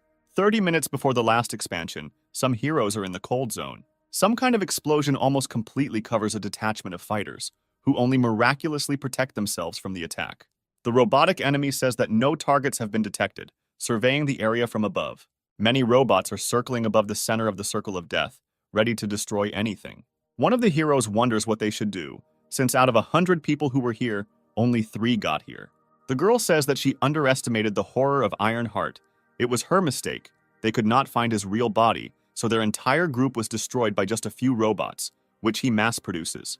The other girl says that she is not to blame. All they can do is attack the Iron Heart, otherwise they will become easy prey, if only Alston were here. The girl says that their guild is too large for them all to be transported to the world of shadows. But there is no point in talking about it now. The final expansion will begin soon. The heroes say that the end is near, but at that moment they see a crowd of a giant catastrophe patrol approaching here. They don't understand what's happening, why all the catastrophic patrols are coming here. Have they really decided to deal with all the awakened ones at once in one fell swoop? Arriving opponents begin to catch the robots and squeeze them like annoying insects, dealing with the cyber threat. The robots begin to shoot back, but this is useless against the regeneration of the patrol, while the fiery rays calmly destroy the enemies. The second group of heroes does not understand why the catastrophe patrol began to fight the army of robots. They notice that this is the work of the newcomer who killed the final boss in the City of Dark Ruins. The alarm is raised in the Steel Heart building, and the autonomous defense system is activated.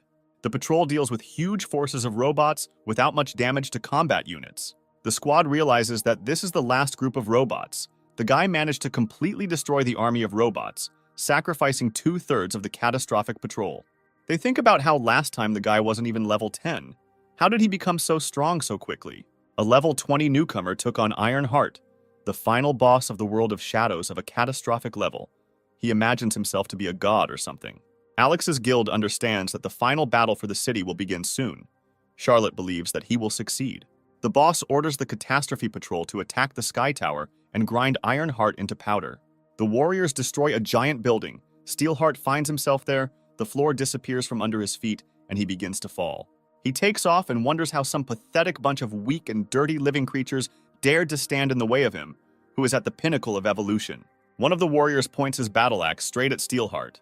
He says that this attack is too slow and hits the patrolman with his momentum, sending him flying. He then dispatches the next giant monster, punching right through it, leaving a gaping hole in its body. Steelheart says that their attacks are just ridiculous. He decides to show them real power and fires a bunch of missiles that tear apart the bodies of the Catastrophe Patrol. This truly terrifies the party of heroes. The Catastrophe Patrol's attacks cannot penetrate its shield, it simply destroys them. The last warrior hits the surface of the shield with his hammer, causing it to crack, to Steelheart's surprise. Alex jumps over the patrolman's body, jumps straight from the hammer and rushes to attack. Foster drives the blade into the crack, striking a high-frequency vibration of particles, breaking the barrier into small pieces, shocking the world boss. A man from the hero squad wonders where this guy was able to get a vibranium sword. This is a material from the world of shadows. The boss dodges Alex's attack and asks how a despicable man dares to attack him so vilely. The guy offers to fight him directly if he doesn't like sudden attacks so much. Alex takes out his shield and uses a 100-fold magnetic absorption force. The enemy is simply attracted to the shield and stretched out on it. The hero says that he got this magnetic shield from a company that develops an army of robots and installed it so that it will only target him. Steelheart uses a light arc discharge and emits multiple red waves. From such an attack, Alex flies away, and the shield breaks into several pieces across the battlefield. Steelheart wonders if this is all he has. He's too weak. The guy says that he has another gift and points his finger somewhere. The enemy turns around and sees a double energy cross in the sky heading towards him. Steelheart's body is crushed into the floor with severe wounds, requiring an energy source to activate full recovery. Everyone understands that Alex was able to activate an absolutely star cannon, which requires a satellite key. They do not understand how he managed to gain such power in this world. The party sees a huge disc in the sky. Charlotte notices that the final expansion will begin soon. Jessica says that she activated the star cannon as Mr. Liar asked. But as long as the source of the Iron Heart exists, it will be constantly restored. She does not understand what to do next. Steelheart says that he won the battle, because in a minute the circle of death will cover this entire world, after which everyone will die except him. Foster takes out the egg and thanks him for being hatched in this blazing hot world. Now it is his turn to shine. The boss of the city of Dark Ruins, a giant with steel wings, emerges from the egg. Now everyone understands what trump card Alex had. The giant advances on the Steelheart. The boss of this world says that all attempts at resistance are futile. He shoots from his cannons at the steel wings, but it does not take the bullets at all. He takes out his tentacles and wraps them around the enemy. The giant slowly squeezes the Steelheart. The countdown is coming to an end. Everyone is worried and asks for victory. When 6 seconds remain, Alex orders the monster to absorb his energy source. Steel wings with their tentacles pull out his heart from the boss and eat it.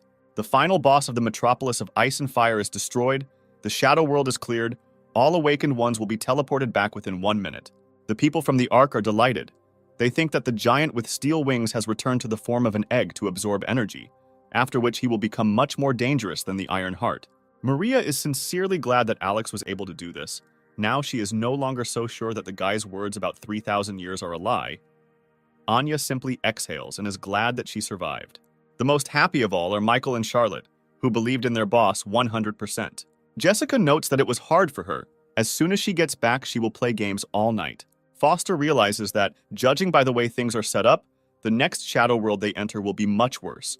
All the knowledge he possesses will be useless. After teleportation, Alex looks at his indicators, which have increased greatly after the catastrophic world. For passing the metropolis of ice and fire, Foster received an atomic battle sword. This weapon needs to be charged. The guy does not understand how to do this, because he may need electricity for the whole city. Alex decides that he will do this later. Since now he is just tired, he sits down to rest. Some girl notices Foster and says that she is very sorry to see such singletons on Valentine's Day.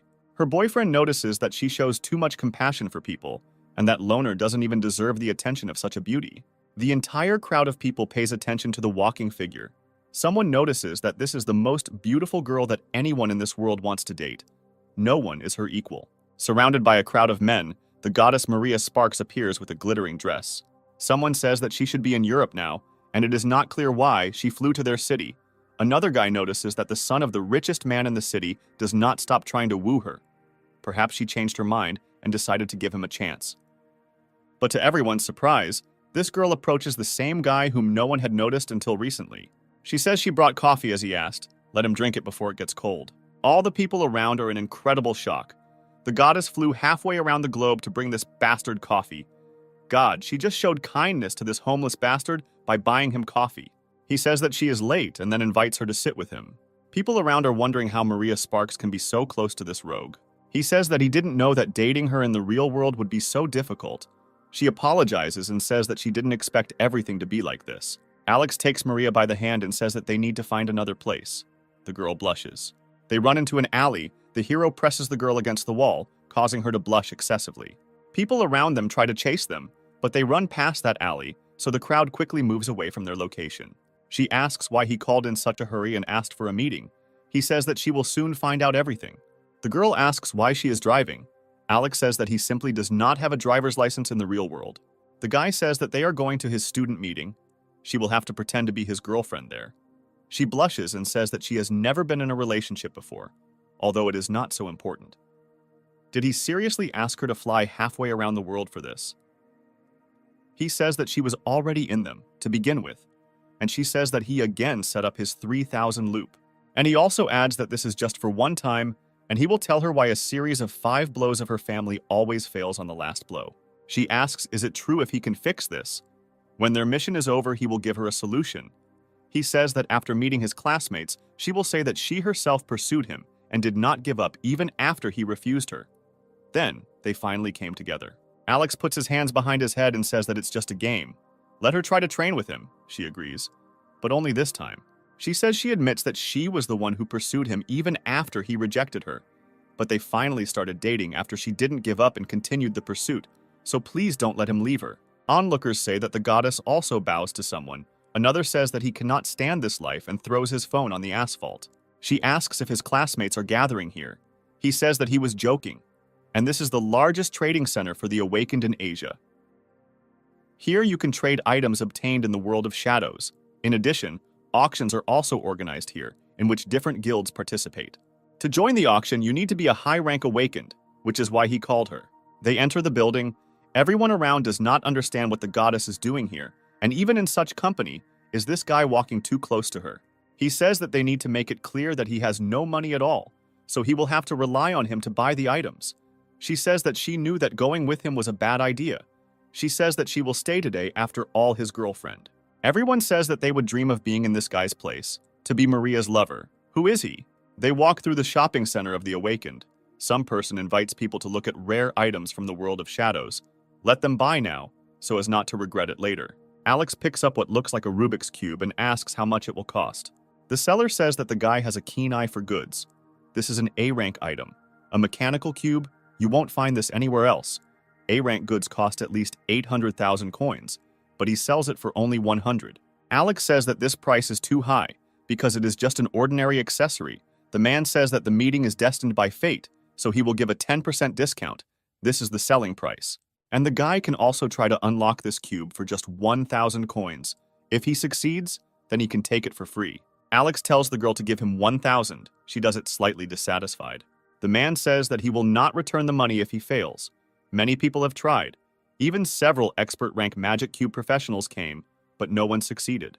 Alex, with a straight face, reports that he has already unlocked this cube while the man was talking. Everyone looks in shock at how he did it. Some kind of hologram flies out of the cube. Everyone understands that this thing is worth a C-rank item. The man asks to wait. He cannot sell such an expensive thing so cheaply. Alex wonders why. Does he really want to break his word? The guy says that the merchant should henceforth watch who pays. If the goddess suddenly complains about him, then the awakened certificate will be taken away from him. The girl looks intently and calmly at the seller, who humiliates himself and says that this is not what he meant at all. Maria wonders if his hidden profession is the master of the magic cube. The guy agrees. The cube is also a good way to kill time on boring days, and it is also very useful. The girl says that the guy didn't choose any class. Does he really have some secret? He says that now is not the time to think about it. They have more important things to do.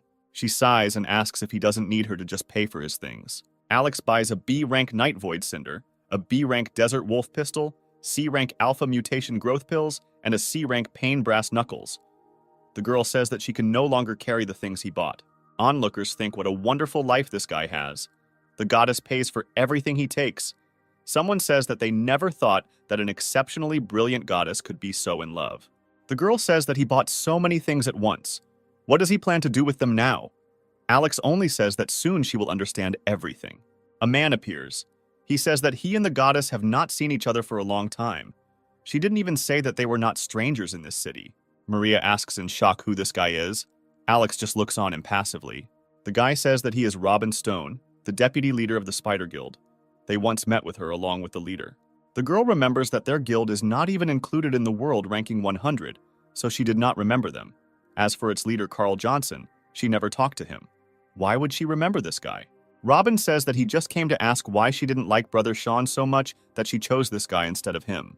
After all, he only bought B and C rank items, all this garbage from the world of shadows. What a pity that he is too poor. When someone is willing to help with purchases, he can only take low-level items. The guys behind Robin say that the couple didn't care about him so much that they already left. Alex, hugging Maria by the waist, leaves. The girl is very embarrassed. The host announces that before the main auction, there will be a 15-minute private one, organized by Miss Sparks with a Black Awakening certificate. Listeners are not happy that the goddess is selling her personal items for the sake of a useless guy. Someone says that this is nothing unusual for a girl in love. The screen shows two people, Granny Lin, the leader of the Puppet Clan, ranked 105th in the World Guild ranking, and Hui Bai, deputy of the Icebreaker Guild, ranked 94th in the World Guild ranking. Foster appears at the main table. He thanks everyone for participating in the surprise auction of the goddess Sparks, says that they do not have much time. 5 of Mary's personal items will be presented. The first he demonstrates is the Dagger of the Night Void, a B-rank weapon. The peculiarity is that at night the damage increases by 0.5.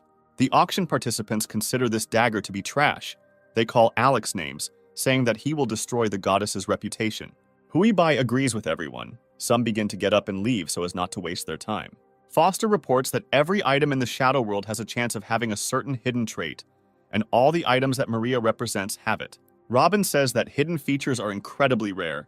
Alex has no right to even claim anything about the features of this shitty dagger without evidence. Foster smirks and then disappears, everyone wondering where he went.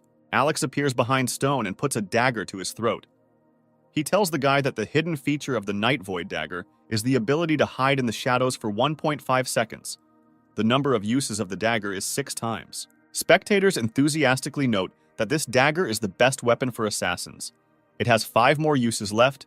It can save lives so many times. Someone is ready to buy the dagger. Foster, releasing Robin, reports that you can only buy a dagger by participating in the auction, and since this is the first item, Alex is ready to make a discount.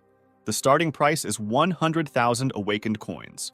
The price quickly rises to 800,000. The officer from the Ark notices that the guy is very cool, and everything she heard about him is true. Stone realizes that this useless guy actually has a divine weapon for him, but he just made fun of it and is too anxious to participate in the auction. Robin decides that he will not buy any of his items even if he dies of starvation or on the streets. The Dagger of Night Emptiness is bought for 5 million. He congratulates the generous participant. Stone is very dissatisfied since it was he who bought this dagger. He understands that reputation is much more important, but he could not resist. Some girl doesn't understand where this guy came from and how he is so good at selling useless items at such a high price. Alex announces the second item for their auction. It turns out to be the Storm Cloak, a C-rank item with the ability to increase speed. The participants are indignant about why the rank is decreasing. The cape generally looks like the most ordinary one. This time, Foster suggests getting straight to the point. He reveals that the hidden feature of the cloak is the ability to see spirits for up to 10 seconds every 3 hours. With this cloak, the chances of survival increase significantly. Perfect for swordsmen. Starting price is 1 million. All guilds have swordsmen. So many are interested in the cloak. The price quickly soars to 3 million. Grandma Lynn's voice is heard from the screen. She surprises all participants by offering 15 million. The officer is shocked by the absurdity of the situation. The C-rank item is sold at the C-rank price.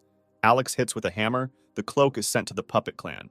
Robin's friend notices that Foster not only relies on Sparks, but that he himself can raise the price of useless items to enormous values. Stone promises himself not to make a single bid again. Alex says that as everyone knows, when an awakened person reaches level 20, he can choose a class for himself, and when he reaches level 50, he can upgrade his class to mid-rank. Foster opens the chest and reveals that their third item in today's auction is related to an upgrade. Inside is a B-rank crystal skull. It is an alternative to the Holy Grail of Power, an A-rank item required for level 50 warriors who want to upgrade to mid-rank. Starting price is 5 million. The hall explodes again. The price goes up.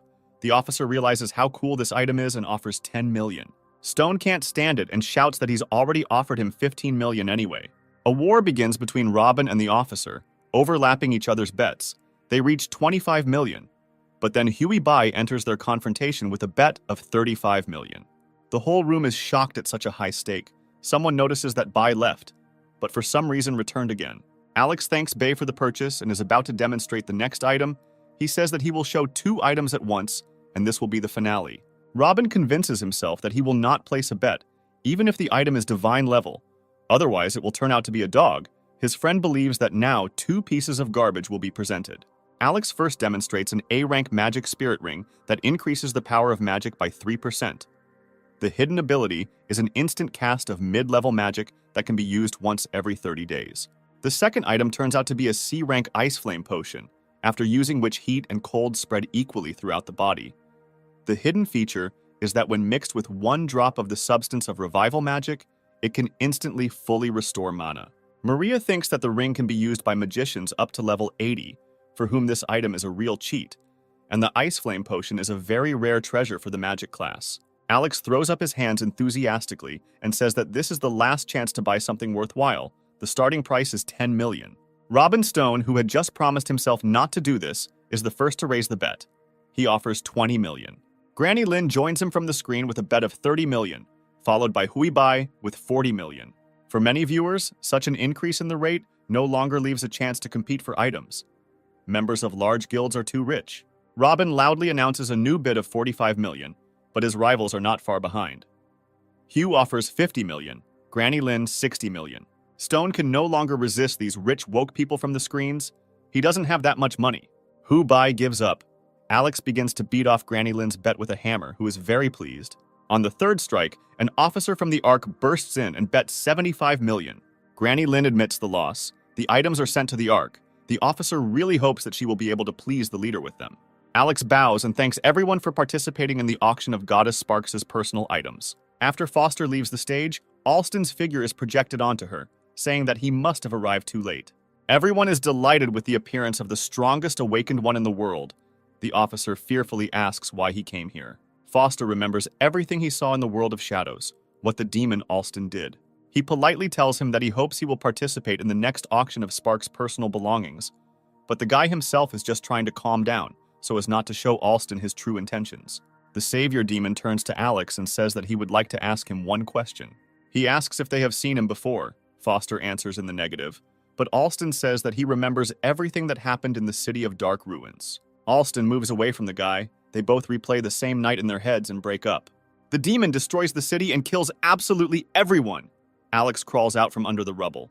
The leader of the Ark enthusiastically reports that it is useless to resist and begins to burn the ground under the guy's feet with rays from his eyes. Foster approaches Alston and begins to choke him, but he pushes the guy away and kills him. Darkness. Alex wakes up in his bed in a cold sweat. 3 days have passed since that auction, but he still has this nightmare. Before leaving at the auction, Alston thanked Foster for saving the people from the Ark in the City of Ice and Fire. The guy was glad that the demon did not notice his intentions, and Alex was even able to acquire what he wanted without being noticed. He takes out a drawer from under the bed. It contains 2 items, a C-rank copy crystal purchased for 90 million, which can copy any A-rank item, and an A-rank charger for 20 million for charging any electronic device. Alex notices that the crystal also has a hidden ability. In the future, it will be super useful. It can also be used to copy a C-rank item once. Now Foster is level 30. It's almost time to say goodbye to all those major and minor skills. It's time for him to take a step into a new world by changing his class. The guy understands that Alston is extremely strong. In order to cope with this monster who wanted to become a god and save his friends, he needs to become stronger very quickly. Alex receives a message from Jessica. The girl thanks the guy for sending her a soul collection ring, an A-rank item that allows you to instantly use medium power magic 20 times and increases the power of magic by 7%. The guy replies that there is no need to thank him, since he has already debited 200 million from her account for the ring and another 20 for the labor. Jessica is furious. Patrick sits and examines the gravity chip, a B-rank item. If you equip a mechanical axe with it, the attack increases by 15%, and there is also the ability to instantly apply gravity. Michael examines an A-rank madness crystal. When used, it allows the copy to enter a state of extreme madness. The boy believes that if he uses it, the world will be destroyed. Elizabeth received from Alex the Black Widow Kill, a C-rank item. This is a silencer that adds a poison effect and deals additional damage to giant creatures. The girl calls the guy and says that she just received the item and asks him not to send her anything else.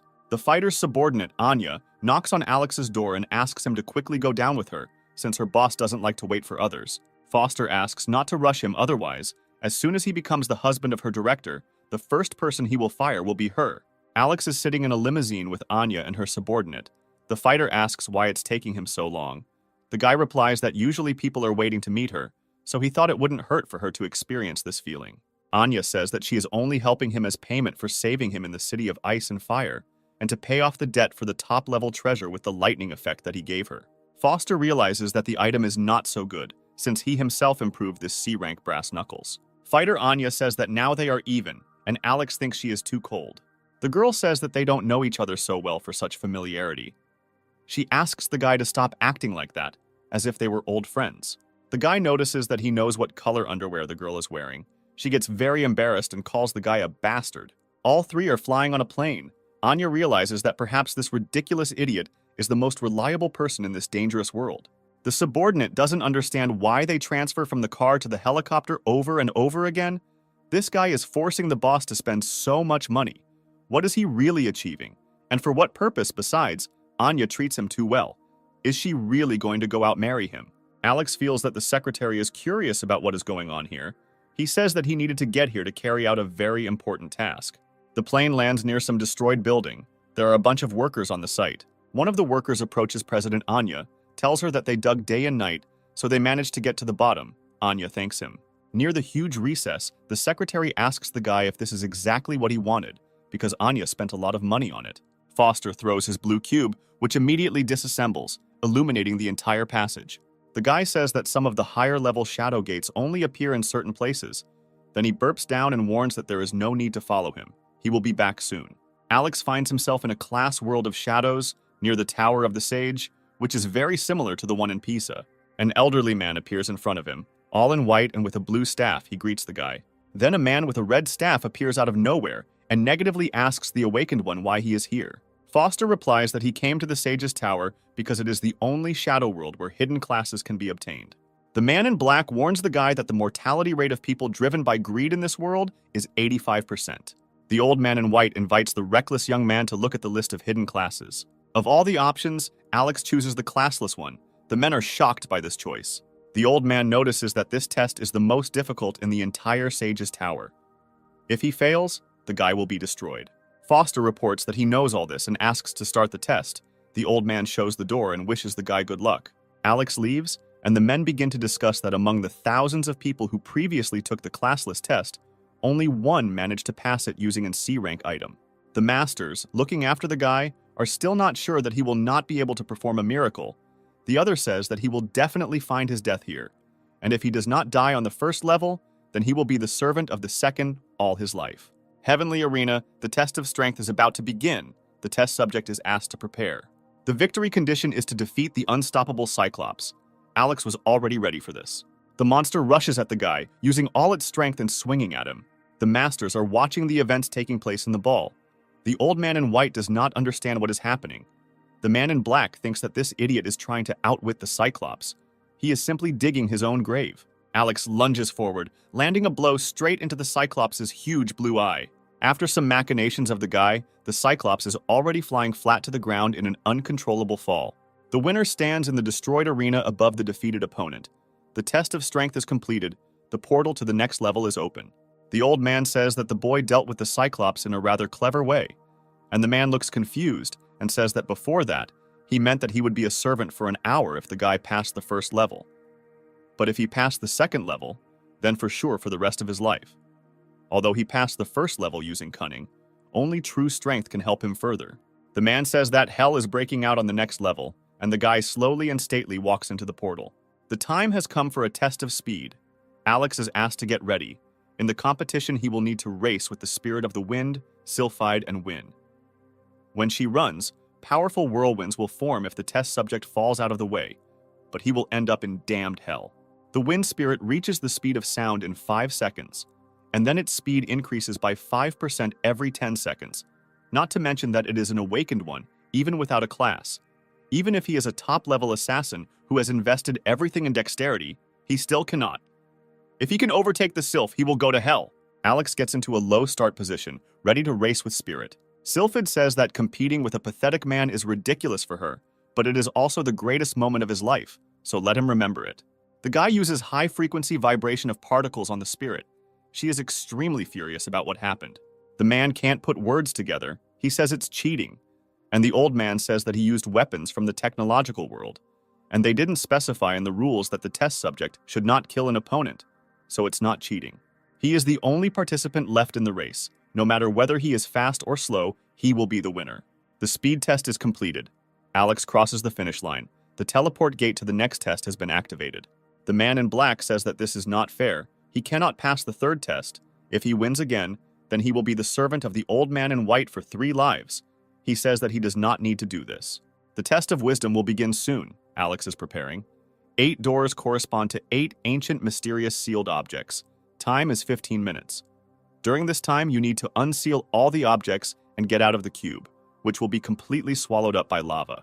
The hero stands in front of the doors, wondering what he should do first. The old man says that he cannot spend more than 2 minutes on each item. A high-level cube usually takes at least 6 minutes. There are more than 3,000 operations. The chain of 7 tangrams is a death trap. You need to be extremely concentrated when handling it. If you make a mistake, there will be an explosion that can destroy a city with a population of 1 million people. This is a test that goes beyond the limits of human capabilities. Except for the highest level awakened ones with the class of solving mysteries, everyone else died. The old man wants to say something, but the man tells him not to be so naive. No tricks will help in this test. The man laughs that the guy took a death trap at once, and then is shocked to realize that the guy took 2 objects at once. The chain of 7 tangrams requires extreme concentration, and the old man says that he was mistaken about the guy because he is too reckless if he tries to do 2 things at once. This guy solved the chain of 7 tangrams in just 46 seconds, and at the same time he also created a magic cube. 2 minutes 27 seconds, the mysterious Pandora's box was completed. 5 minutes 12 seconds, the high-level magic cube was completed. 1 minute 16 seconds, the chain of ancient Babylon was completed. The men don't believe that this guy is a human. They think he's a robot. 10 minutes 20 seconds, all items are completed. Without any skills, using only his head and hands, he was able to pass. This is the best result in history. The test of wisdom is over. Alex thinks he's done this so many times that he can do it with his eyes closed. The old man asks if the man will bet on the next test. He says that, of course, if the guy goes further, the man in black will turn into a dog. The guy completes the endurance test without any problems. The dog barks that this is a week-long survival test with roaming zombies. Why did it end in less than 24 hours? The old man says that he simply revealed the truth of this world. The earth was the sky. He destroyed the sky. So the sunlight came down and purified the whole world. The old man in white says that the dog needs to turn back. The dog says that this is the last test. If the guy does not die, then he will never turn back. The test of perception will soon begin. The guy is asked to get ready, the requirement of the test, to overcome all classes of the world of shadows. Alex turns away from the crowd of shadow entities and runs in the other direction. The old man says that when one person goes against a crowd of all existing classes, flight is truly the best course of action, as naive as he will die in an even more terrible way. The guy has disappeared somewhere. The shadows are trying hard to find him. They understand in which direction he went. One of them steps on a mine. Several entities are immediately blown up, leaving almost nothing behind. Some kind of pylon flies out of the bushes, and all the people around receive a solid electric shock from this device. The next group of warriors disappears into a laser trap, hitting the sensor and also getting blown up by a bomb. The man is interested in gravitational mines, Tesla coils, stationary machine guns, how he carried all these things with him to the magician's tower.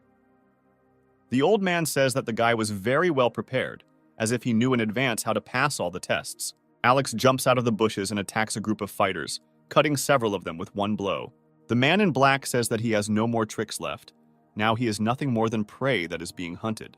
The guy says that when the hunt begins, a real artist can sometimes pretend to be the prey. The man says that now it's all over for Alex. He ran to the top of the mountain just to be surrounded and killed. The crowd chases the guy, but then there is an explosion. The rock falls on the opponents, crushing them with its weight. The men don't believe that the guy seriously blew up the entire mountain with bombs. How many weapons did this bastard bring here? 30% of them are still alive. They are retreating, waiting for the right moment to attack. He will not pass the test anyway, and the old man says that it is too late to retreat. Alex finds the man and says that he has found the master of the game. In this test, the main thing is to deal with the one who pulls the strings, then all the shadows will disappear. The man tries to deny it, but the guy says that he doesn't care. He will kill him anyway. The man dies. The test of perception is completed. The rat that was the man in black is furious. The old man in white asks the rodent to turn back because he disgraces him. The man in black transforms into himself back, classless. This is the strongest hidden class. They must do more hell-level tests. This time he himself will be the one to test this brat. If he wants this class so badly, he better be prepared to give his life for it. The old man in white says that his partner's hatred for this test subject is too great. Alex emerges from the teal gate, realizing that this is clearly not the end. Some kind of building, the sky is red. A man in black appears. Whirlwinds are floating around. The guy understands that when he passes this test, everything will end. The man invites Alex to a hidden test and asks him to get down to business. A guy with a satisfied face greets the master in black, raising his hand. The man says that in truth, he did a good job, going far beyond his expectations. But that is all. In the final test, he will have to face him in a one-on-one battle. The master turns into a dragon and says that only by defeating it will he be able to pass the tests to become classless. A giant black dragon shoots a red laser beam and commands you to stand in awe of it. Something appears and makes an ice shield right in front of the guy, protecting him. The black dragon says it's time for the guy to face a real trial. Alex dodges many magical shots fired by the dragon. The black opponent says that the resistance of the small puppy will only make his death more painful. He cannot do anything in the face of true strength. The guy says that the master knows nothing about true power and calls a huge catastrophic patrol to his aid. Alex orders the troops to deal with his problem. One of the fighters draws a laser bow and shoots at the dragon. The hail from an arrow flying into the sky covers the dragon with laser fragments, but it ignores the damage and tries to burn out new opponents. Many laser shots make holes in the dragon's wings. He says that stupid people do not understand that he is a real destroyer of worlds and is preparing his strong attack. The dragon takes off and says that they will all burn in its flame, but one of the warriors runs up and throws a pilum straight towards the most terrible threat from heaven. The throwing spear flies completely past. The dragon laughs that he missed. This is a pathetic sight. Alex shouts in front of the enemy's nose who said he missed and heads straight towards the enemy. The dragon realizes in shock that the guy did this intentionally for his own purposes. The guy takes the spear in his hands and points it at the dragon, using an atomic blast, injecting a massive bolt of electricity directly into its body. The dragon fell to the ground, defeated by the cataclysmic attack suddenly directed at it. The final test is completed. Alex receives a classless hidden class. Now he is able to learn the abilities of any class. The man in black is sweating and doesn't understand how he could lose. It's impossible. The old man in white congratulates the young man on setting a new record and says that he is the only one among thousands who managed to obtain this hidden class. Alex wonders about the hidden reward and sees a yellow circle appear next to him. This turns out to be a C-rank summoning emblem. It allows you to summon in battle any creatures from previously completed tests, but the item can only be used once. Alex says that this is not bad and decides to choose a group of 100 classes that he fought with earlier. Alex also masters a hidden skill, the Seal of the Sea of Knowledge, which protects his soul, preventing anyone from reading his memories. The guy remembers that Alston has the ability to read other people's memories. Finally, the guy got a means to protect himself from this. Now he needs to quickly become stronger and defeat him as soon as possible. Alex drives up to Anya's secretary and tells her to relax. He will raise her salary when he marries her boss. She thinks that the head is difficult to deal with. Can he really do it? Alex remembers that he hasn't eaten for a long time and asks the girl to order some food for him from the Star River restaurant. He will send the address later, and don't forget to write it down on his boss's account. She follows a diet, so she spends little on food, which means the budget allocated for food is clearly enough for her. The guy sits at the table and prepares a large set of the received food, eating it. At this moment, he receives a message on his phone. Jessica writes to him and says that her cat got pregnant, and everyone around is acting like children. He thinks that she seems to need more homework. The girl asks, why don't they play? Alex invites her to play a real game in the world of shadows in London. She tells him to find someone else because she can't skip school now. She has a trial exam soon. He thinks that this directly relates to the chance of the human race successfully clearing the final world of shadows. Alex looks at the photo and says, even though his brother died in the world of shadows, there is no way to fix this. But he promised that he would definitely fulfill this for the sake of peace and harmony in the whole world. A city where cars are flying in the sky, Alex and Michael arrive at the station by train, along with Charlotte and Elizabeth. Charlotte had the opportunity to travel abroad for the first time and always wanted to know what it was like to be an international gangster. Everyone is wondering why they have gathered here. Alex, wearing stylish glasses, says that this is all for the sake of an important matter that will determine the further fate and future of this world. The guild is traveling in a mobile base. Kepler asks if anyone can explain to him exactly where they are going and why. Charlotte says that as soon as they arrived in London, they got into this suspicious thing that looked like a prisoner transport. Where are they actually going? She understands that after appearing in this car, her phone does not pick up, and Alex says that the place they are going to is very important. The girl thinks that they are probably heading to some extremely secret place, but due to lack of information, she can't even imagine where. Alex says that they will be guarding someone. Charlotte asks who this mysterious person is. Just don't say that it's someone like the Prime Minister. He says that she is more important than the Prime Minister. Her existence will affect the survival of their entire world. Michael says that the importance of this task is simply enormous, and the girl says that only the existence of a boss can affect their world. She would never agree that someone could be much more important than him. They arrived at the place. There are several more of these cars. They are moving out. Charlotte doesn't understand what kind of people these are, why they have such a murderous aura. Alex says that they are from the Devouring Light, one of the top 10 killer groups in the world. Each of its members is a master in a certain field. Their security services are the best among the best, accessible only to the most influential people. Michael's eyes light up. He looks live at the members of the Heavenly Shield Guild. Their captain, known as the God of the Shield, looks like a great hero. There are some people in masks and suits standing. They welcome everyone to London. They say that the people here are the elite of the elite in the field of security services. It is a great honor for them to see them at the defensive test. Charlotte says her boss is amazing. He literally can get access to anything he wants. He asks to be allowed to start the selection. The first test is simple. They will need to enter one of 3 doors and find a way out. The first 10 teams to complete the task will advance to the next round. They have 3 minutes to choose. If they do not enter within this time, they will be eliminated. He reminds them that they may lose their lives in this test. Everyone is confused. They don't understand which door to choose, because if they make a mistake now, the consequences could be catastrophic. Someone says they heard there are masters of surveillance in the Devouring Light. Maybe just choose the same door as them. The man from the Devouring Light rolls the dice and goes through the first door. Elite fighters are divided into groups and then gather at the information gathering place. They are built in several columns and enter 3 doors in groups of equal numbers of people. Other people understand that there is no difference because if they don't enter right away, they will be disqualified. Charlotte says that it's time for the boss to make a decision because time is running out. Alex says that they will start when they look at the map of the maze. Michael asks if they will really be given a map, and the boss says that he will do it himself and sends a bunch of yellow balls with wings on their way. Creatures fly into all the doors. This is a B-rank object of the world of shadows. Mechanisms that scan the area. A device that allows you to create a map of the area. Someone is worried whether they will make it in time, but in front of them there is already a map of the labyrinth on the hologram. Charlotte says it's very big, and Elizabeth says the tracks move all the time, so a map won't help. Alex tells her to relax because he has already walked through this maze more than 10,000 times. Now that he has a map of the structure, no matter how many times it changes, he will be able to complete it even with his eyes closed. Charlotte says that she follows the boss. You don't have to worry about anything, it's incredible. The girl asks the director if this is considered cheating. He says that they have no rule that prohibits this, so no problem. This group of people with no security experience at all can make the test interesting.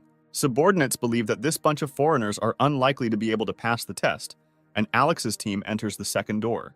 The whole maze is full of traps, even if they have a map. Without skills, they won't be able to go too far. Men in suits jump over laser sensors attached to traps. They pass the test and see a way out. They are extremely happy that they finally found it. This minigame turned out to be more difficult than it seemed. One is happy that they won't have to walk anymore, and now they can rest, because the rest will not come up soon. At the exit, Alex's team appears before them, playing cards as if they had been sitting here for a long time. The people in suits are in incredible shock. They don't understand how these weaklings ended up here. The girl yells at her boss Jack, because he said that only God can find a way out faster than them. Alex turns to the people in suits and greets them, introducing himself as a god. The masked man congratulates everyone on successfully completing the first round. Now it's time for the second. The first to approach him will be the Dragon Fang, who was the last to reach the Saint's Palace. Then the masked man announces the entire order. Kepler is interested in what awaits them in the second round. 3 minutes have already passed since the teams began to enter one after another. Charlotte scares the boy, saying that they will have a game with death. When the first team is destroyed, it will be time for the second. Foster calms Michael down, promising him that none of their team will die. The leader of the Devouring Light turns to Elizabeth. He asks why she, a known assassin who did not join any team, came here with these strange people. Jack invites her to join their guild, but the girl asks him not to interfere with her. The man turns out to be persistent. He says that Clark has no future with these losers, so the Light Eaters are her salvation. Alex is dissatisfied. He asks the man to be more polite, because it is uncivil to lure people right in front of his nose. Jack is convinced that Foster's team came first only because they cheated, and if Clark doesn't go further with the Light Eaters, she will simply be disqualified. The guy offers to just see which of them will leave here first. The people of the Devouring Light are unhappy about being provoked, but their time is coming to start the second round. A girl from their guild remarks that they won't be able to see each other again, so they just have to wait until the end, and they'll make them pay for their arrogant words. Elizabeth is upset that she caused the quarrel.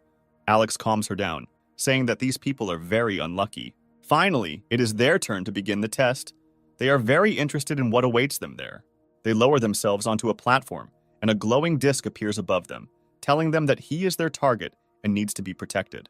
Charlotte, drenched in cold sweat, asks Alex if they really need to guard the ball of light. Char reveals that he is an artificial intelligence created after the target that needs to be protected. He is responsible for this test. In order to pass it, they need to protect his real body.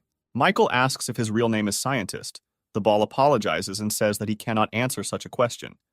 He also says that the test will begin now and asks how much they know about him. Foster says her name is Erin, an artificial intelligence developer and also a Shadow World researcher.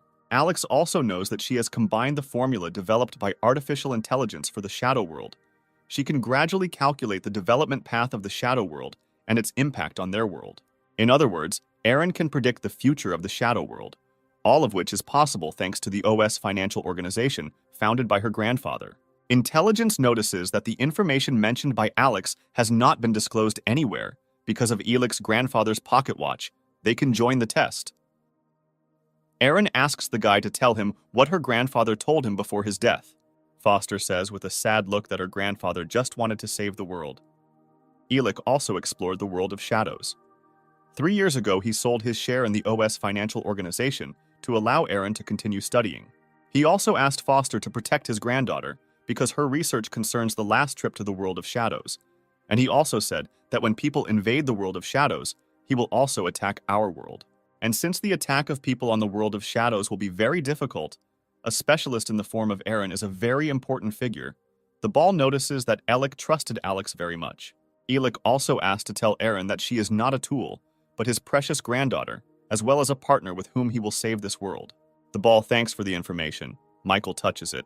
It turns red, indicating that the test has not been passed. The boy does not understand why. The artificial intelligence replies that during the test, they used auxiliary devices. This caused his dissatisfaction. And also the main purpose of the test is to collect information. And most importantly, Erin simply cannot afford to engage in a security mission for someone like them, since it is very risky. And the most important thing is that Erin simply cannot allow people like them to undertake a security mission, since it is very risky. Charlotte gets angry. At this moment, the color of the ball begins to change, and the intellect reports that they have passed the test. Alex realizes that the real body of the ball gave the order after receiving a message from the guy. Erin begins to understand that the guy planned everything from the very beginning. Foster reports that he has been researching information systems for several years, although he does not have the same talent as the ball. But he believes that it is an ordinary digital device to achieve goals that can be achieved by convincing the person behind the ball. Artificial intelligence agrees with the guy. It can't analyze people like Foster. Charlotte is very happy. She calls her boss God, and he says that it's time to go. They've been waiting for them. They enter the door, causing shock to the other guilds. Skyfang believing that these outsiders simply could not complete this mission, and the Light Devourers saying that they are too inexperienced.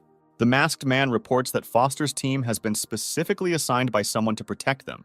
No objections will be accepted. But in terms of contribution to the work, they will not be entrusted with anything important.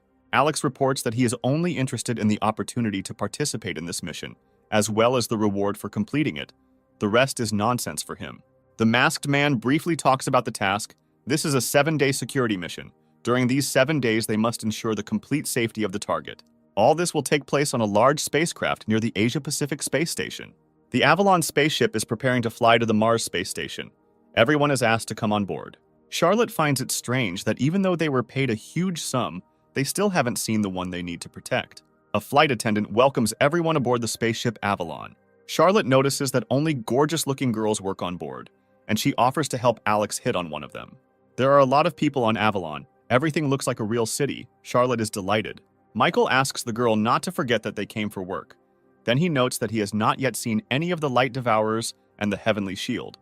Foster replies that they simply have a higher ticket class. Charlotte is unhappy with this because they all make a living here with their skills, and therefore no one has the right to look down on them. Alex says that an economy class ticket is also very expensive. Having learned that their trip cost $10 million, Charlotte is shocked by this news. She will have fun to the fullest during these 7 days and will never miss this opportunity. She shouts that it was worth it. She loves freebies. Michael is worried about this trip. He asks Elizabeth if they can even meet their client. She says that it will be even better since she only knows how to kill people, not to protect them. For some reason, it seems to Michael that there is not a single normal person in their guild. Meanwhile, Maria has the third man almost knocked out. She shouts that he will take his sword and fight if he is a man. Anya says that her secretary should head the company of the guilty subordinate and fire him and also force him to divorce his wife. She says that he was just teasing her. Do they really need to do this? Patrick answers the phone and says that he knows the caller sells nutritional supplements and calls him every day. He, sitting on a beach chair, says that the merchant, although he understands that he will not buy anything from him, still cannot stop calling him to have fun. Leslie suggests continuing to chat so that he does not blow up the company of the caller. Jessica, meanwhile, managed to hack the school system. Now she is not afraid of exams, but who now will play with her if that liar went to Mars? The ship is in Earth's orbit, and other planets are visible around. Alex presses the button and the door to the cabin provided by his guild opens. The room has a 6-pointed star made of sleep pods, and in the middle there is a common toilet. Charlotte and Michael are in an extreme state of shock. This is clearly not what they expected.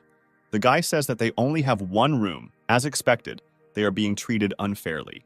Alex tells the boy to be more positive and look at it from a different perspective. Suddenly, Elizabeth begins to strip down to her underwear without any embarrassment. Alex blushes and turns away, closing Michael's eyes at the same time. He asks why the boss closed his eyes. Charlotte angrily asks why Clark suddenly began to undress. She says that she wants to take a shower. The girl begins to wash herself without switching the door to an opaque one.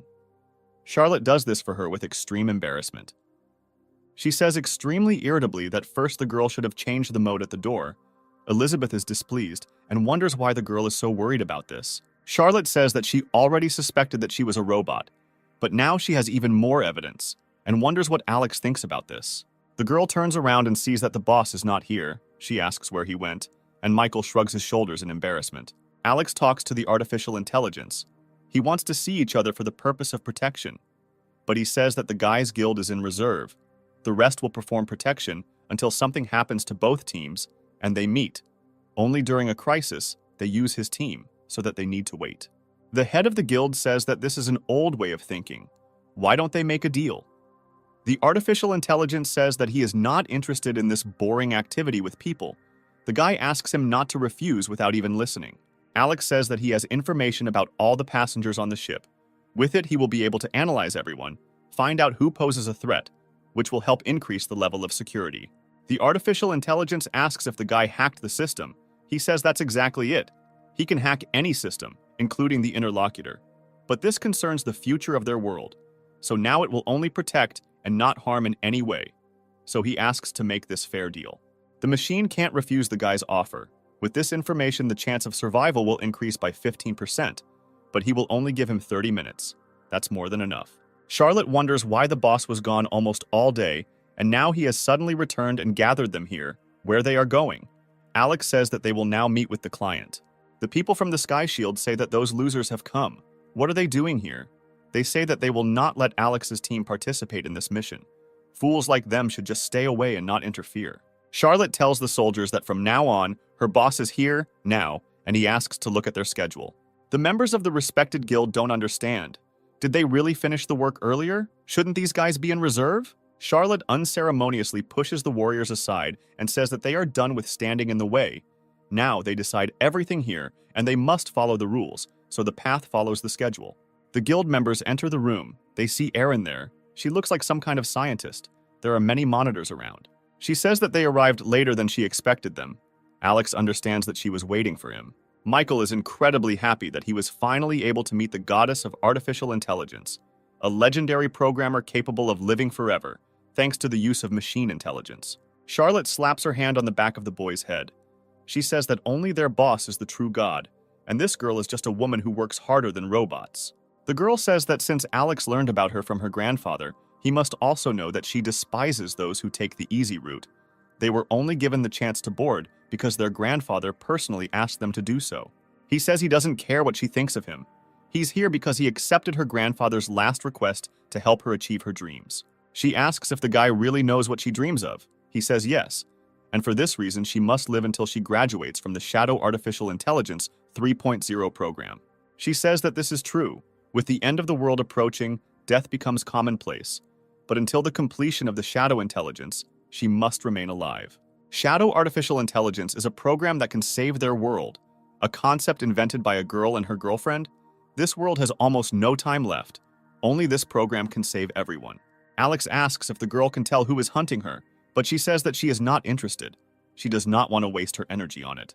She is being hunted either by the Shadow World system itself or by its competitors, who are also developing their own Shadow Artificial Intelligence, since Shadow Artificial Intelligence is an extremely profitable shadow project, and she will make it available to everyone. It is not surprising that people working in this area will want her death. Alex says that as long as the girl is on this ship, he guarantees her safety. She says that she knows this. Once they reach the space station, she will transfer to another ship and go to Mars using cosmic power. Then their paths will diverge. She thanks that the guy agreed to satisfy her grandfather's request. The guild leaves the premises in a strange but serious mood. Men in suits stand in front of the door and say, as expected from these amateurs, they were kicked out so quickly. One of the Light Eaters says that people like that don't belong here, and Alex slaps her on the butt, making her feel extremely awkward. The bald man with the scar says that the bastard is doing it himself, and Alex says that they themselves said that they were a bunch of amateurs, so he decided to do just that.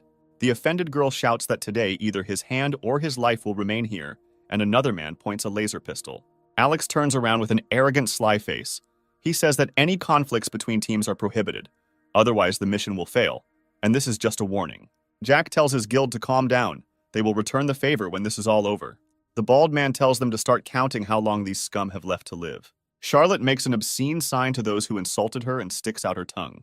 The man asks why the girl didn't dodge the slap on her buttock. She is extremely embarrassed. Elizabeth asks if Alex has attached a nanoscale tracking device to that girl. The guy smiles and says that he knew that he couldn't do it without her noticing. The girl is interested in what he's up to. Alex says that he doesn't know, but the situation will definitely become much more interesting, and it's time for them to go, because finally, they can have a lot of fun. 3 days later, Alex's guild is awakened by an asteroid hitting the hull of the ship. The notification system asks not to panic. Michael says that the Avalon's flight path is always safe, and the ship has a powerful radar system. He should have calculated the possible impact of the asteroid 3 hours before. Alex says that the system was destroyed even before the flight began. The ship has already lost any connection with the outside world. Alex is afraid that complete chaos will come very soon. Michael asks if the enemies really came for this lady programmer. They are completely out of their minds, doing all this to kill one person. Everyone starts to gather. The boss says that according to the order, the asteroid strike is just the beginning, so it's time to get to work. Some people in spacesuits are trying to quickly repair the hole in the hull before anything happens. Some creature with a worm's head and a humanoid body appears. The man in the spacesuit does not understand what it is. The monster's mouth opens, revealing many sharp teeth and meaty appendages. All the guards are quickly running away from many such monsters. The warning system notifies that dangerous alien creatures have boarded the ship. All passengers need to immediately evacuate to a shelter. The shields are trying to say that it is too dangerous for the Light Eaters, but they just grunt and continue their movement. Jack and his men brutally deal with the guards. Everything goes according to their plan. Once the ship is destroyed, there will be no evidence left that they were here. The mercenaries say that the time has come to kill Aaron, and then they can get out of here using the escape capsule. Baldy is burned through by a fiery ray. His people do not understand where he came from. Alex appears from behind the door with a girl with a terrible grin on his face. He wonders what a wonderful coincidence is, and his whole team begins to warm up. Jack screams, not understanding where they are from. The guy says that he tracked the movements of each of them, even the cash flows in their bank accounts. They were incredibly suspicious, so he had to use nanomachines for surveillance. The Light Eaters are furious at such actions and want to know who Alex is, but he replies that it doesn't matter. He then reveals that all the people in the suits were subject to his hypnosis from the very beginning. Thanks to the nanomachines, Alex can activate it at any time, and now he has done so, forcing them to go in the opposite direction from the laboratory. Foster snaps his fingers, causing everyone to wake up. The entire squad finds themselves at the mercy of the Nightmare Fox. Jack asks to be released, asking for forgiveness and hiding his true intentions. Alex asks Charlotte to do him the honor of sending these people to the Creator, but the girl hesitates. The guy explains to her why they cannot be pardoned, and the girl creates a weapon that causes an intracranial explosion. The Light Eater squad dies instantly. Alex tells his people that it is time for them to go to protect their client. Erin's laboratory is infested with monsters, and she is protected by people from the Heavenly Shield. The girl accidentally steps on a tin can, making a loud sound and attracting all the monsters to herself. Everyone begins to run for their lives. One of the monsters quickly catches up with Erin, and at the last moment the monster is struck by a deadly ray. The doors open in front of the girl and 3 figures appear, glad that they made it on time. Elizabeth uses her huge cannon to fry several monsters with a powerful stream of fire. Charlotte goes ahead of everyone and blocks the bloodthirsty monsters with a green shield. Michael at this time grabs Erin by the hand and takes her out of the laboratory to a small ship. The girl asks where their boss is. Kepler replies that he went to the deck because the Light Eaters killed all the workers responsible for running the ship, and he is also repairing all the machines they destroyed. Erin asks the boy in surprise if their boss really knows how to repair ships. Michael replies that according to him, it is very simple. A ship of this size should have a backup system in its core. He just needs to adjust the circuits a little. A huge monster smashes the ship to pieces, towards which Michael and Erin are running. The girl notices that this is the mother of the monsters. Michael, not at a loss, immediately summons his demon. The Nightmare Fox rushes at the mother and immediately receives a powerful blow. Michael falls to his knees and clutches his head. Erin is very scared for his condition, but he says that everything is fine. Elizabeth enters the fray. She fires at the mother with a huge burst of machine gun fire. Charlotte gets involved, noticing that this ugly monster has a really thick hide. The girl tries to use an intracranial explosion again, but the monster emits ultrasound. The entire squad, along with Erin, grabs its head. The monster immediately grabs everyone except Erin with its tentacles and is about to crush the girl with its powerful paw. Alex arrives just in time and uses his ice sword to cut off the mother's paw. The monster releases a group of tentacles. Everyone hits the floor with enormous force. Michael asks Foster to take this huge monster on himself. Foster says that the mother should be left to him and everyone else should leave. The guy thinks it's time to use the evolved giant with silver wings. The monster emits ultrasound again, and Charlotte screams for everyone to cover their ears. Alex, standing on the giant's shoulder, orders him to deal with the mother specimen.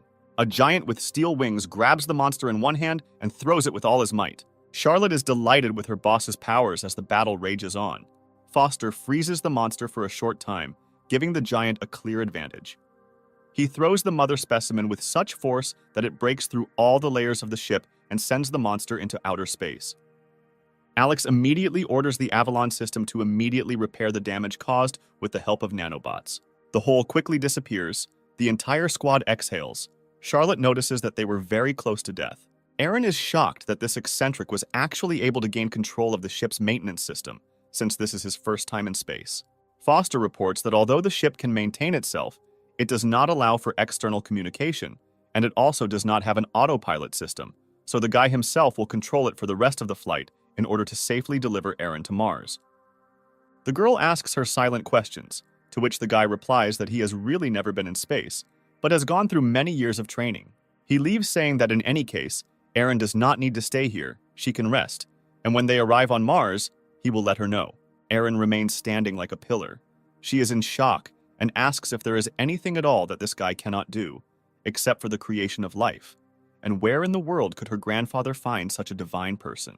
Meanwhile, the dead and frozen mother monsters are floating in outer space. Alston appears in space and tells someone that he already helped them by sending the asteroid directly into the ship. But he is not responsible for everything that happens next. Some electronic device tells Alston that he has fulfilled their agreement, so he will be sent 1 million artificially created awakening potions as payment to help create an army of awakened ones. Alston thanks, but warns that if they do not fulfill their part of the deal, then destruction awaits them. The head of the Ark is heading straight into the sun at rapid speed, causing huge solar waves. 3 days later, after passing through the wormhole, Avalon arrives at the Mars space station. People from this station arrive on the ship to meet Lady Erin in person. Alex says he delivered the girl safely as promised. He did everything he had to do. Now Erin is responsible for developing the AI of the Shadow World.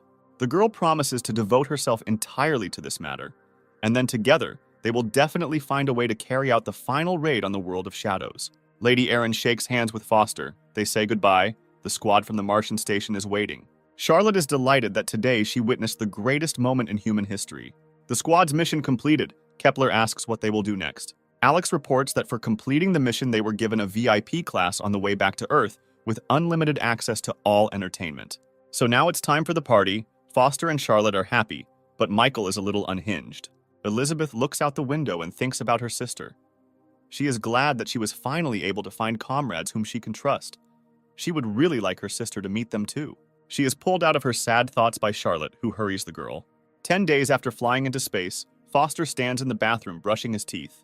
A message comes to his phone from Erin, which says that according to AI calculations, the first world of shadows, which will absorb the entire city, will appear in their world in a week.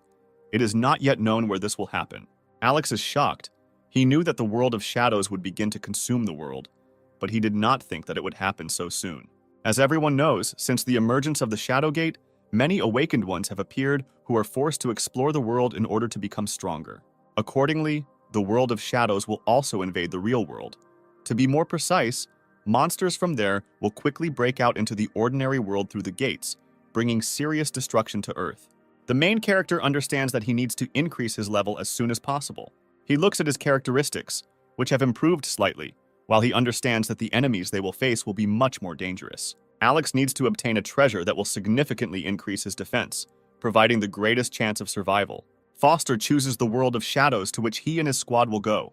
President Anya's car arrives at the gates of the world of shadows. There are a lot of awakened people around. The girl gets out of the car, then wakes up the guy who fell asleep on the way. The awakened recognize this legendary womanizer. They heard about his date with Clark, but now Foster has come here with a business lady to go on a mission. Alex doesn't understand why everyone is staring at him so much. The girl says that it's because of her presence. For the sake of this mission, she even had to cancel several important meetings. Some man notices that he heard somewhere that Anya and Alex managed to survive in the C-rank world of ice and fire. He concludes that since this guy is useless, then the girl must be simply incredible, but he does not understand why they came on a D-rank mission. The gates to the world of shadows open, and all the awakened ones head towards them. Anya thinks that Alex was bored going alone into the world of shadows of D-rank, but she doesn't understand why he called her.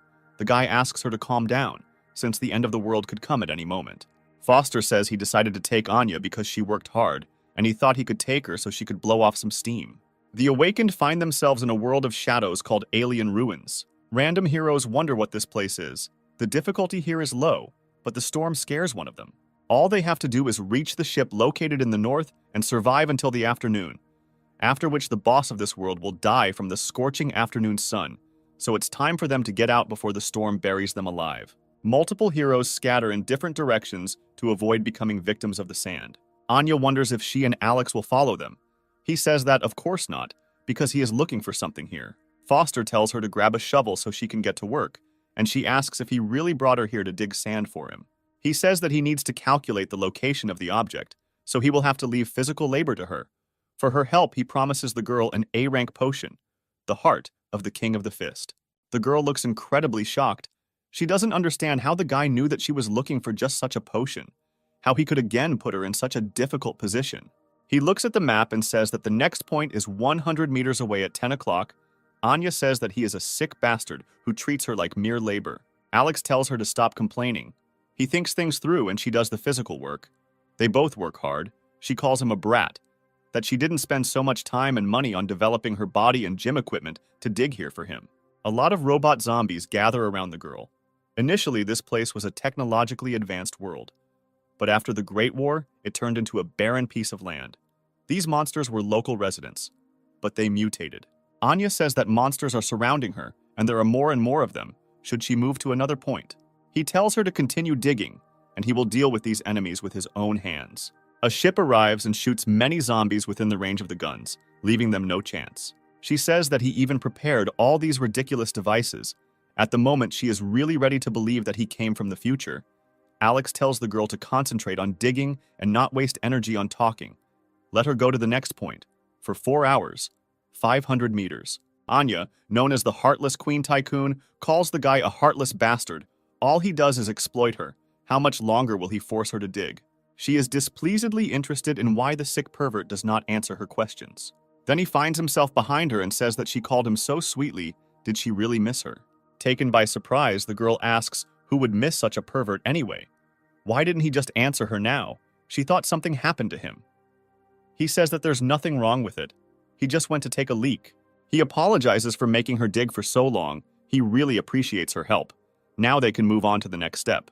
The girl asks what they should do next, but he says that the enemies are approaching. Why did his ship bring zombies here? The girl is furious and asks why they are here. Is he crazy or has he forgotten his brains at home? The drone takes off sharply and burns out a huge army of zombies that were approaching them. Here, the hull of a large spaceship appears from under the sand. The girl doesn't believe her eyes. She asks if Alex knew that a ship was hidden here, but he says that he just asked her to dig it up to find out the exact location. A human face begins to emerge in the storm. Alex says that the boss of the Shadow World will soon be here. It's starting to get dangerous here. It's time for them to go down. Anya begins to sweat and panic. She does not understand what to do, because there is no entrance anywhere in sight. The main character releases a small ball from his hand and tells the girl to look at her feet. A large turquoise portal appears under the team's feet, which sucks the characters into it. After the fall, the girl lands right on top of Alex. He asks how long she's going to sit like that. When the girl realizes her position, she blushes deeply and quickly gets off. Anya asks what they are looking for here, and the guy says that they are here for a set of armor, a level X combat suit. Alex reveals that as far as he knows, there are 3 types of worlds: infinite, repeating, and the last hidden one, which only appears once. This world has a limited number of appearances. The ruins they are in now can only appear 3 times. They have already appeared twice. This time will be the last. This brutal war began a long time ago, a war between humanity and artificial intelligence.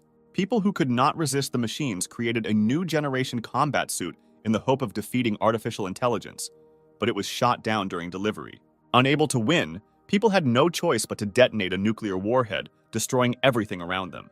Therefore, who knows how long this suit lay in this deserted sea? Alex ends his story by saying that they have arrived at the place. A black cube levitates in front of them. Anya says that it does not look like a combat suit. Alex replies that it is his defense system. He reports that the system can only be deactivated by knowing the sequence of collecting the cube. Foster deactivates the cube. The ship begins to crumble into black squares. The squares assemble into a suit. Anya realizes that this entire ship was part of a combat suit. Received SSS rank, suit, brave, fully adapted, is a transformer, created with the best technology of the ruins. Equipped with impenetrable protection, the 4 skills of the suit are not activated. Anya remarks that the suit is incredible. She wonders why the previous 2 expeditions were unable to activate it. Alex replies that the core will be needed to release the full power of the suit, and the core is in the boss of the Shadow World. A sandy outline of an evil face appears. Foster says that the boss has come. The girl notices that the boss is very strong, followed by a sandstorm that consumes everything in its path. She believes that she needs to leave quickly. Alex, opening the digital screen, says that there is no need to escape. A bright ball appears. Foster says it's a core he borrowed from Apollo. It has energy equivalent to the sun, but it takes time to take effect. Anya understands that the guy left in order to arrange everything the way he needed. The awakened ones, who have escaped from the world of shadows, watch everything that happens through the screen. They do not understand why the sun rises at midnight. The sun absorbs the sandstorm, leaving only a yellow pyramid of the boss. Foster inserts this pyramid into a combat suit and then puts it on himself. Fighter Anya notices that Alex looks very cool in a suit. The main character crumbles his suit. He tells Anya that the core is about to explode. They need to leave before they fall under its blast wave. Foster needs to quickly return to the real world. There are a couple more things waiting for him there. Everything explodes. The last boss of the ruins is destroyed. The mission is completed. All users will be teleported back in a minute. A week later, the International Exhibition Center in a huge tower, the annual meeting in the medical field. Some girl tells Sarah Foster to calm down. Even though she comes from a family of doctors, it took her a lot of effort to get 2 tickets to this meeting. Sarah, with stars in her eyes, says that for those planning to study medicine, going here is like a kind of pilgrimage. The girl tells Foster to watch quickly because her idol will be performing soon. Enter Bertha John Hopkins, head of the neurosurgery department at the hospital. She trained at Edinburgh Medical University. She is the scientific director of the Doomsday Dawn Project. 10 years ago, she was a leading figure in the world of medicine. Rog called her a genius girl with the hands of God. Sarah says that she wants to be just like her. This is her goddess, and her photo is on her phone screensaver. It's a pity that now you can't use electronic devices. The girl says that it is because F will also be present at the meeting. The media has never shown what he looks like, so this time filming was prohibited, and Foster says that he is so mysterious. An intercity train in K-City derailed, leaving hundreds of people seriously injured. Using artificial intelligence, he simultaneously operated on 74 students with severe injuries, but no one noticed his existence. He appeared in the world of medicine not so long ago because he performs only the most complex operations. He is compared to a deity who never makes mistakes, but he does not consider medical practice his main profession. What a mysterious doctor. It is because of people like Dr. F that she is even more determined to study medicine. The girl says that Sarah's education is expensive, by the way. Her brother Alex is not busy and does not have an official job, so he will not be able to pay for her education. Foster says that he is trying very hard, but the second girl is interested in how much she can save at part-time jobs. Let her tell him to get a job as a security guard at her family's hospital. The job is stable, and the salary is quite good. Sarah says that she will ask him, but then Alex appears behind her and asks what she wants to ask him. The girl is shocked and does not understand why he is here. The second girl says hello and says that such a suit suits him. Has he really come to work as a servant at the event? He emotionlessly says no. The girl says that you shouldn't be embarrassed by part-time jobs, but they don't pay enough for them. She has a good offer for him. He says thank you and offers to discuss this later. He needs to go away and say a few words because he was asked to speak. Sarah says that his jokes are out of place because he knows how much she respects the profession of doctors, and this place is sacred to them. The second girl says that even her father has no right to speak here. Where is he going? The head doctor of Chang'an Hospital, Mark Saint, approaches and asks what Gloria Saint is talking about. The girl happily meets her father. She just wanted to introduce him to Sarah's older brother. They have a vacancy for a security guard at the hospital. Gloria's father, much to his daughter's surprise, falls to his knees in tears and rejoices that he has finally seen Mr. F in person. He shouts that if F had not taken over the operation of Cerberus from a high-ranking military man, they would not have managed it. And then their corporation would have come to an end after all. They were looking for him to express their gratitude, since he quickly left after helping. Both girls are shocked by their father's address to Sarah Foster's older brother. They realize that Alex is Mr. F.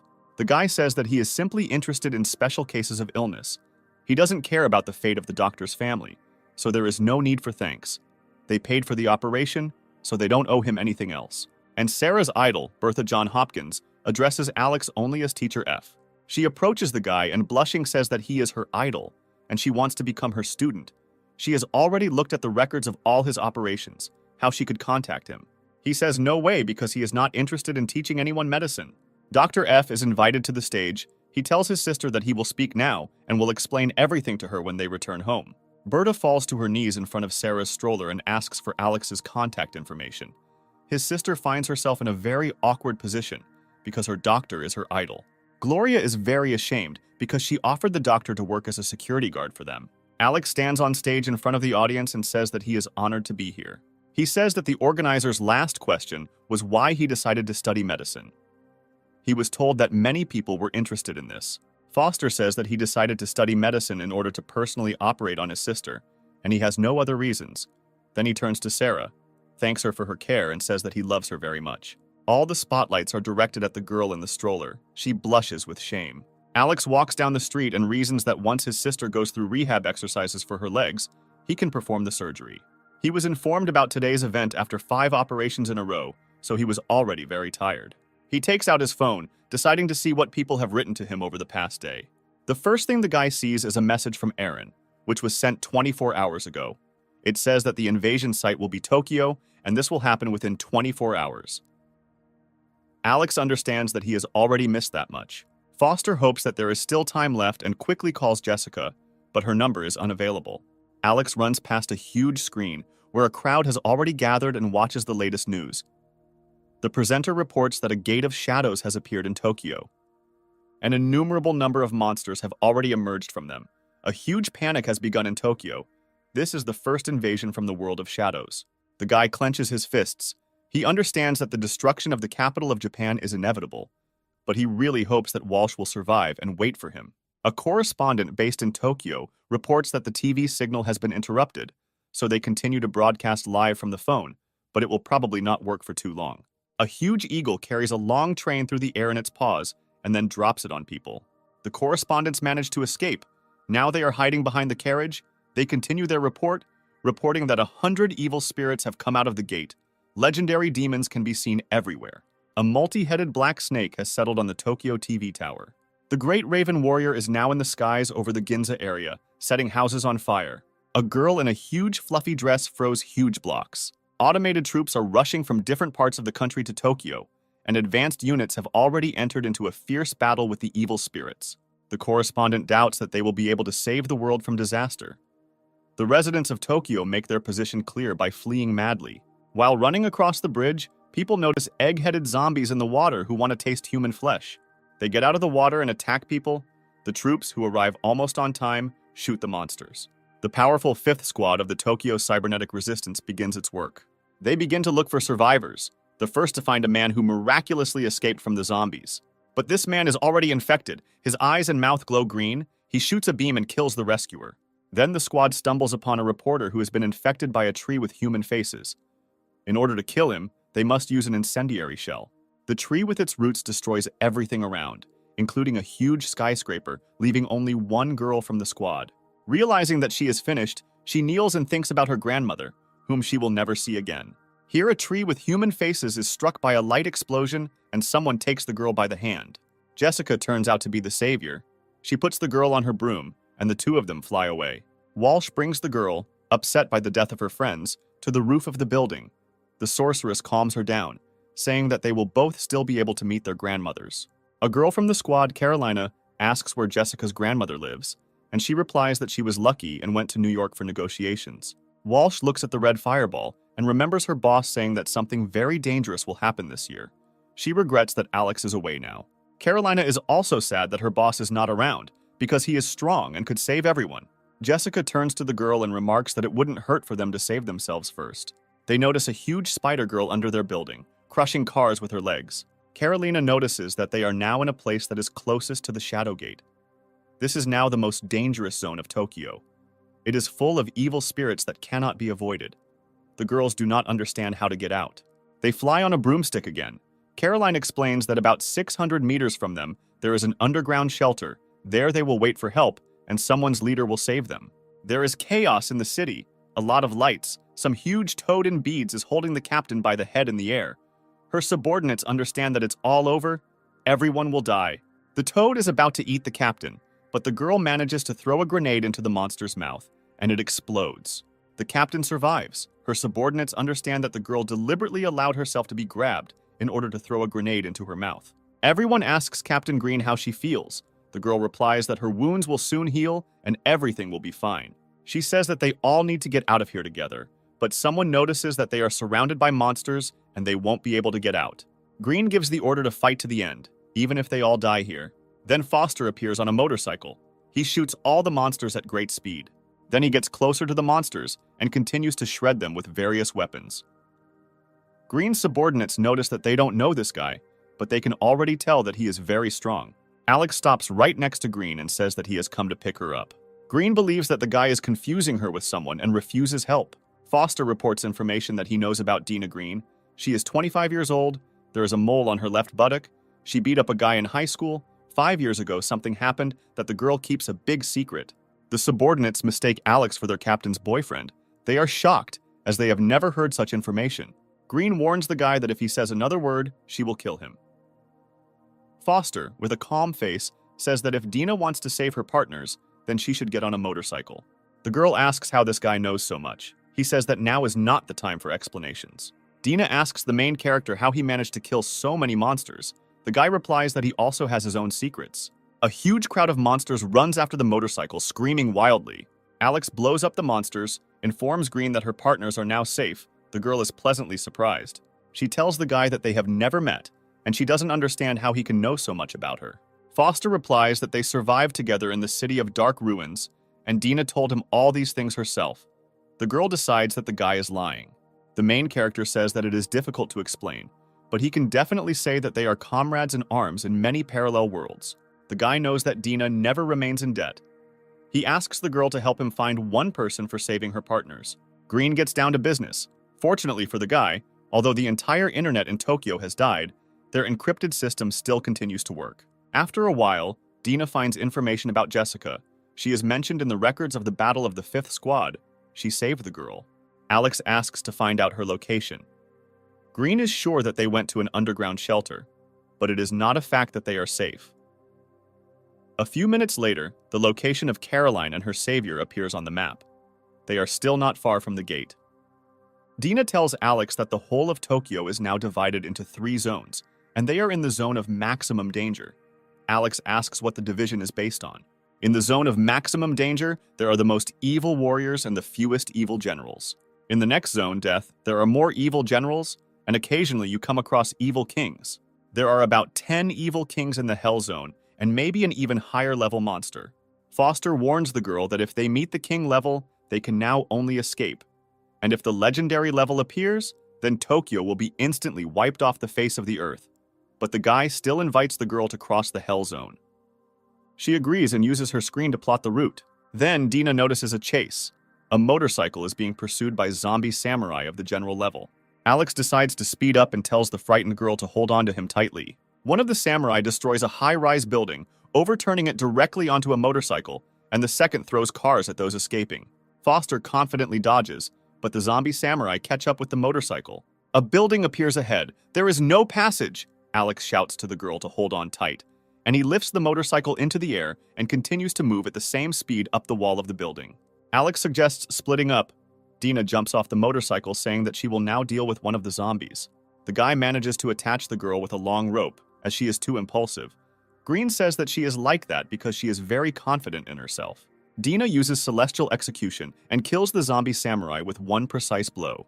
She says that they have a good team, and besides, he knows her tricks. He says, of course. The guy drags her on a cable up the wall. The second zombie samurai looks at them. Dina shouts for the guy to be extremely careful. They fly up to the top of the building with a loud roar of the engine. They find themselves on a bridge, which is already located on the territory of the death zone. Alex asks what he should be afraid of. Does she remember her favorite expression? It seems that it doesn't matter whether life or death awaits, but work must be done. The masked girl turns to Harris Knight. She asks if they are really going to enter the Hell Zone and go to the gate. He says that they have no choice. The man in black raises his staff. Pale blue energy is emitted from it. He says that he has slaughtered tens of thousands of people to practice necromancy. Under pressure from public opinion, Alston was forced to expel him from the Ark. In order to return to his command and become one of the 12 Saints again, he is obliged to do so. The green entity behind him says that the necromancer is right. He only needs to enter the gates of hell, find the corpse of legendary-level evil spirits, and extract the soul from it. Then Mr. Alston will definitely return it back. A zombie samurai appears in front of them. Knight orders Warhammer to deal with it. Green swings his hammer with all his might and brings it over the samurai, preparing to attack. He kills the enemy with one blow, and the girl in the mask calls him stupid, because if the body is damaged by more than 50%, then Harris will not be able to use it. Warhammer apologizes and says that killing is too fun. Knight notices another corpse and says that he will use it for his own purposes. Harris begins to use his power, his eyes beginning to glow a bright blue light and his face twisting into a strange grin. He orders his new servant to stand up. Warhammer says that Mr. Knight is worthy to be one of the 10,000 awakened mutants. After awakening, he received a special ability to control souls. In order to upgrade his ability, the gentleman destroyed at least 3 cities. It was not easy. You just need to go through the gates of hell into the world of monsters, and then the master will receive a soul of the legendary level. But the world of monsters is shrouded in inexhaustible miasma. Even a huge dragon will not last long there. Therefore, they definitely need an awakened one who can remove the miasma. The girl says that Jessica Walsh, although she is a sorceress of the 37th level, but she has a buff to cleanse poisons, and she is now in Tokyo. You just need to grab her and take her to the gates of hell. then the master's plan will be successful. He says that the girl's awakened class is a ranger, so she must cope with her search. She says that her shadow searching ability shows that she is hiding in the Hell Zone. They will find her. They stand on the shoulder of a giant resurrected dark samurai. The search for Jessica has begun. An uncle and a boy are hiding behind a wall, and on the street, three-headed crows are eating people. The man says that he will take the boy to a safe place. The soldier tries to shoot the three-eyed crows and shouts for them all to die. The crows knock the man to the ground and begin their vile meal. A man and a boy are noticed. They get up and begin to quickly run from their hiding place. The boy falls. The crows almost catch him, but the man protects him with his body, telling the boy to run and not look back. Green and Alex appear and quickly deal with the birds threatening people. They say that there is a shelter ahead. Let people run there. The boy says that the sky is still full of these terrible birds. They won't have time to get there. The man shouts that they are finished. They made such a noise that a whole flock of these birds flock to him. Alex says that this is not a problem. They will figure it out themselves and let him take the boy and leave. The guy presses the buttons on his bike. A lot of homing missiles fly out, destroying the birds in the sky. The girl says that even his motorcycle is creepy. Foster says that now he is in the second form, but if he enters the third, the form of an airship, it will become completely simple. The man says that this guy, God the boy, sincerely thanks the saviors and bows, and the shelter is already 2 steps away, along with the guards near him. The team leaves, and the man shouts after him that there is a temple ahead. It has been captured by demons. Several hundred regular army soldiers died there, and, as they say, heaven itself helps a good man. Alex says that the fog is too thick, so the girl needs to get off the motorcycle, since they will not go any further. The heroes climb the steps. The girl notices that it is a bit gloomy here. Drumming can be heard, and a strange figure in a mask and armor comes out of the fog. The girl does not understand whether it is a soldier from the army who attacked the demons, and Alex says that they are no longer people. The guy shoots into a crowd of former soldiers without the slightest doubt in his face. After the heroes have dealt with the enemies, Alex says that these are just dead people. To immobilize them, you just need to remove their mask. And you also need to cut them in half the old-fashioned way, just to be sure, and the battle continues. The team puts all the monsters on their shoulders. It turned out that there were quite a lot of them, but now there is only silence in the temple. Alex feels a bullet flying at his ally. He takes out his sword and deflects it, saying that a sniper is working. They need to run. Dinah suggests that these corpses, controlled by masks, seem to have retained the fighting abilities that they possessed during life. The guy says that this is good, because enemies with combat experience are easier to defeat. The guy tells the girl to close her eyes. She doesn't understand what he's going to do. A flash noise grenade falls at the hero's feet. They avoid the impact and begin to quickly run away from the crowd and approaching opponents. Alex tells the girl to run east, and many former soldiers are on her tail. When the sniper is about to shoot Dina, the guy quickly chops off the soldier's head. At this time, a crowd of monsters reaches the girl, and Dina fights them off with the help of her skills. Alex appears nearby on a motorcycle and tells her to sit down. The girl screams that the fog is still too thick, but he tells her not to be afraid.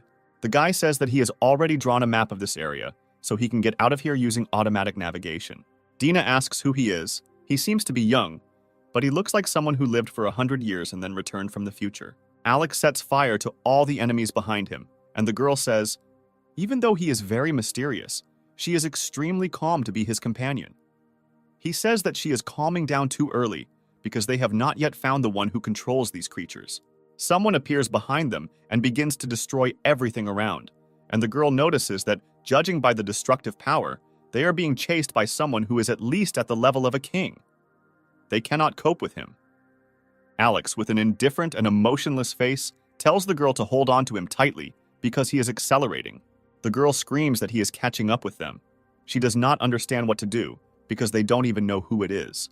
The monster jumps after the heroes from the bridge, but at the moment of landing, it turns out that they are no longer there.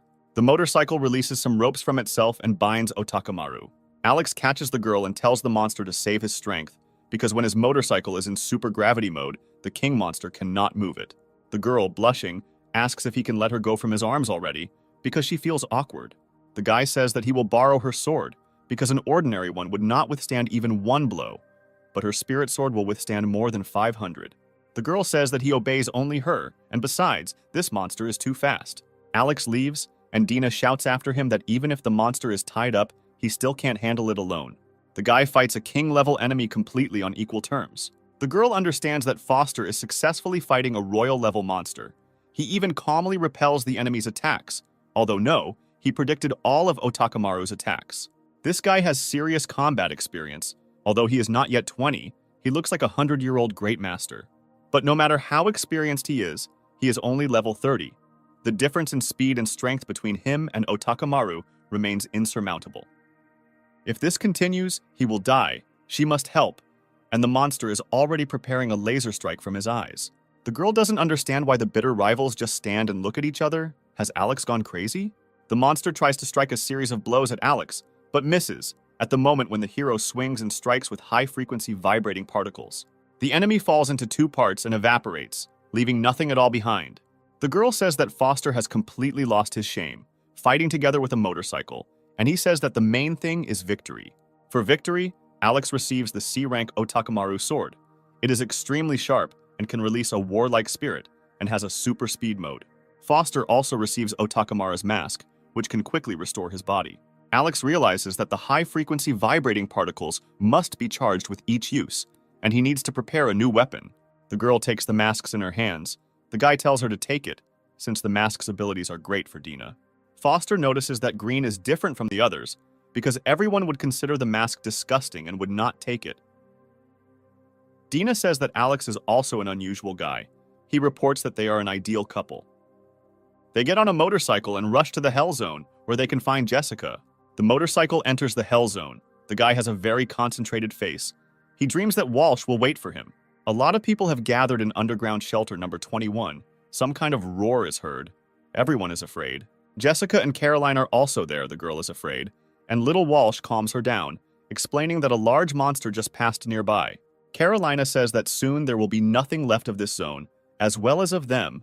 Jessica is sure that someone will soon come to save them. The girl is sure that no one will dare to go to the zone, where monster kings are everywhere. Walsh says she has a feeling the trickster is coming, and this guy can work miracles. Harris Knight and his friends go to the shelter where Walsh is hiding. The masked girl sees the exact direction with the help of her staff. The head thanks the girl, since thanks to her they avoided the monster kings, but he asks not to waste too much energy now. This ability will still be useful to them to cope with bosses of the legendary level. A bunch of ordinary monsters are running towards them. The Warhammer asks to deal with them, but Harris says that there is no need. Knight summons dark spirits that easily defeat monsters. A monster king appears, looking like a huge rat in a suit. Harris decides that his soul is perfect for entering the gates of hell. The dark spirits very quickly capture the soul of the monster king. Now he follows them. Now they go in search of Jessica. If she refuses to help them, they will simply kill her. After a while, Harris and his friends break into the shelter, breaking down the walls and scaring all the people crazy. Knight does not see the sorceress among the people. The masked girl says that her prediction technique could not have been mistaken. Warhammer notices the guarding eye and tells its leader that the girl is very sneaky, and as soon as the eye noticed them approaching, she ran away. The embittered Knight orders the hammer to destroy all the people here, and he happily goes to carry out the order. People try to resist, but it's all in vain. The hammer quickly gets the job done. The girl in the mask apologizes to the boss for her inattention. Jessica and Caroline fly on a broom. At some point, the girl throws the girl off, shouting at her to hide there. Walsh realizes that she is the target of those monsters, and they need to split up so that they both don't get caught. Carolina says that this necromancer has massacred many cities. He is worse than the monster kings, and a girl cannot cope with him alone. The sorceress quickly flies away, asking the girl not to worry about her. The girl stops at an abandoned metro station. She tries to calm down. She needs to hold out until the deceiver arrives. She decides to first install an invisible guard, but then monsters appear from the shadows. Harris and his team come out after the monsters. The man tells the girl that she is very smart, and if she wants to survive, there is no need to resist. Jessica, with tears in her eyes, asks not to offend her. Otherwise, her boss will take revenge on them. Harris says that he will not harm her, since she will be very useful to her. And if she is obedient, she will even protect the girl. They will go to the gates of hell together. The sorceress calls him crazy. Everyone stays away from the gate, but this madman wants to enter it. Knight says that he needs the poison purification buff, so Walsh has no choice. She has nothing to count on the boss. He was coming here, but he has a lot of problems along the way. The girl gets very angry and asks what these people did to Foster. The masked girl replies that to carry out the plan, she used a prediction technique to improve his fate a little. Soon he will meet a monster king, and finding himself in a hopeless situation, he will die. The whole squad, along with Jessica, head to the gates of hell. The girl thinks about Foster. She hopes that he will survive. Alex and Dina rush at full speed. At some point, they suddenly break as a king-level monster appears in the air. Here, Foster notices 3 more monsters of the same level. Now they have nowhere to retreat. Green cannot believe that this could happen. She understands that they are trapped. The monsters were attracted by a buff, similar to the Eye of the Curse. The girl says that they are incredibly strong. They will finish them off in a second.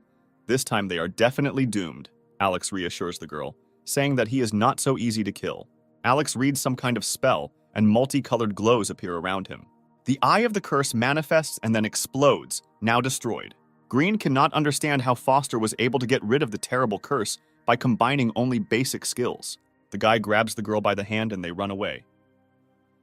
Alex answers the question, saying that he has been removing curses like this for 30 years, and now they need to hide. Monsters begin to look for them, some from the air, some on the ground. The Ice Girl reports that hiding is useless. Dina notices that they won't be able to hide for long. Alex says that he understands everything, and he just needs to buy time. Foster starts playing a musical instrument. The girl says that she doesn't hear anything. The guy explains that only one person can hear this music. Green is not sure that the assistant whom Foster calls is now in Tokyo, especially now that all that remains of it are ruins. Alex says that everything will work out. The monsters continue their search. The huge cat has smelled the enemies. He is already looking out the window of the building where the young people are hiding. When all the monsters are ready to break into the building, the legendary sword demon Chris Wright appears and pushes the monsters away from the building. Dina says that Chris was in hibernation and was on life support in an underground base. Having been seriously injured, he can only wake up for 10 days a year. Wright is also one of the top awakened ones in Japan. Dina does not understand how Alex was able to summon him. Chris tells the girl not to be afraid. Fortunately, he has 3 more minutes left this year, and he can get the young people out of here. A monster in a mask and with wings orders the others to destroy all these people. They rush to attack. Chris very quickly deals with the monsters, blowing up everything around. Alex and Dina escape at this moment. Green says that it's too much to use Wright and run away, and she's also afraid that Chris will reveal their deception and kill them. A few seconds later, Wright appears right in front of the motorcycle. He is very angry that these people dared to use a special summoning technique that only his sister can use. Alex, with a straight face, tells Chris to return to base as his time is running out. Wright believes that this is just enough time to kill the liars 100 times. Then Jessica notices 2 monsters in the air, rapidly approaching them. She calls out to Foster. Alex tries to explain to Chris that the guy has a special connection with him because Wright's sister trusts him, and he only used him because there was no other choice. Foster warns that if he dies, Chris will never be able to find his sister, and if he survives, she will return to him. The guy asks Wright to kill these 2 kings, then he will definitely fulfill his promise. Chris immediately takes off and kills the monsters very quickly, furiously. He looks at Alex and Dina leaving from the air. He decides to trust the guy this time. Wright returns to his capsule and thinks that if Foster deceives him, then Chris will find him in a year, even get him out of the ground. The motorcycle rushes along the highway. Dina is shocked that Alex knows the younger sister of the sword demon. The guy replies that he doesn't know his sister, and Chris himself gave him the flute when they met in the city of dark ruins during long rebirths. And when he returned to the real world, then out of boredom, I made a copy for myself. The girl was not impressed by the story. She had already begun to believe that Foster was a demon. Alex notices that it was no coincidence that they were cursed.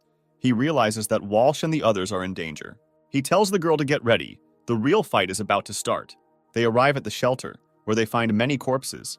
Dina is shocked by the cruelty of the killers. Foster notices that neither Jessica nor Caroline are among the corpses. He decides that everything is fine with them. The guy notices the sorceress's eye. He thinks that the sorceress left them a signal. He activates the magic of manifestation. A bunch of pictures appear before his eyes, where you can see what has happened to the girl recently.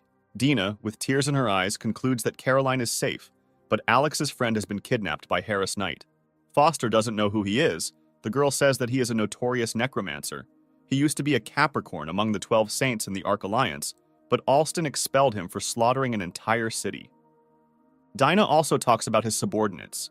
The master fortune teller and the warrior with a warhammer should not be underestimated either. They are both powerful awakened mid-level ones. Alex understands that he cannot be allowed to take Jessica through the gates of hell. Monsters of a legendary level live there. Going there is certain death. And if this Harris wants to die, then the girl will not join him. Dina realizes that they are not strong enough to defeat him. Foster says that they have no choice, they must do it.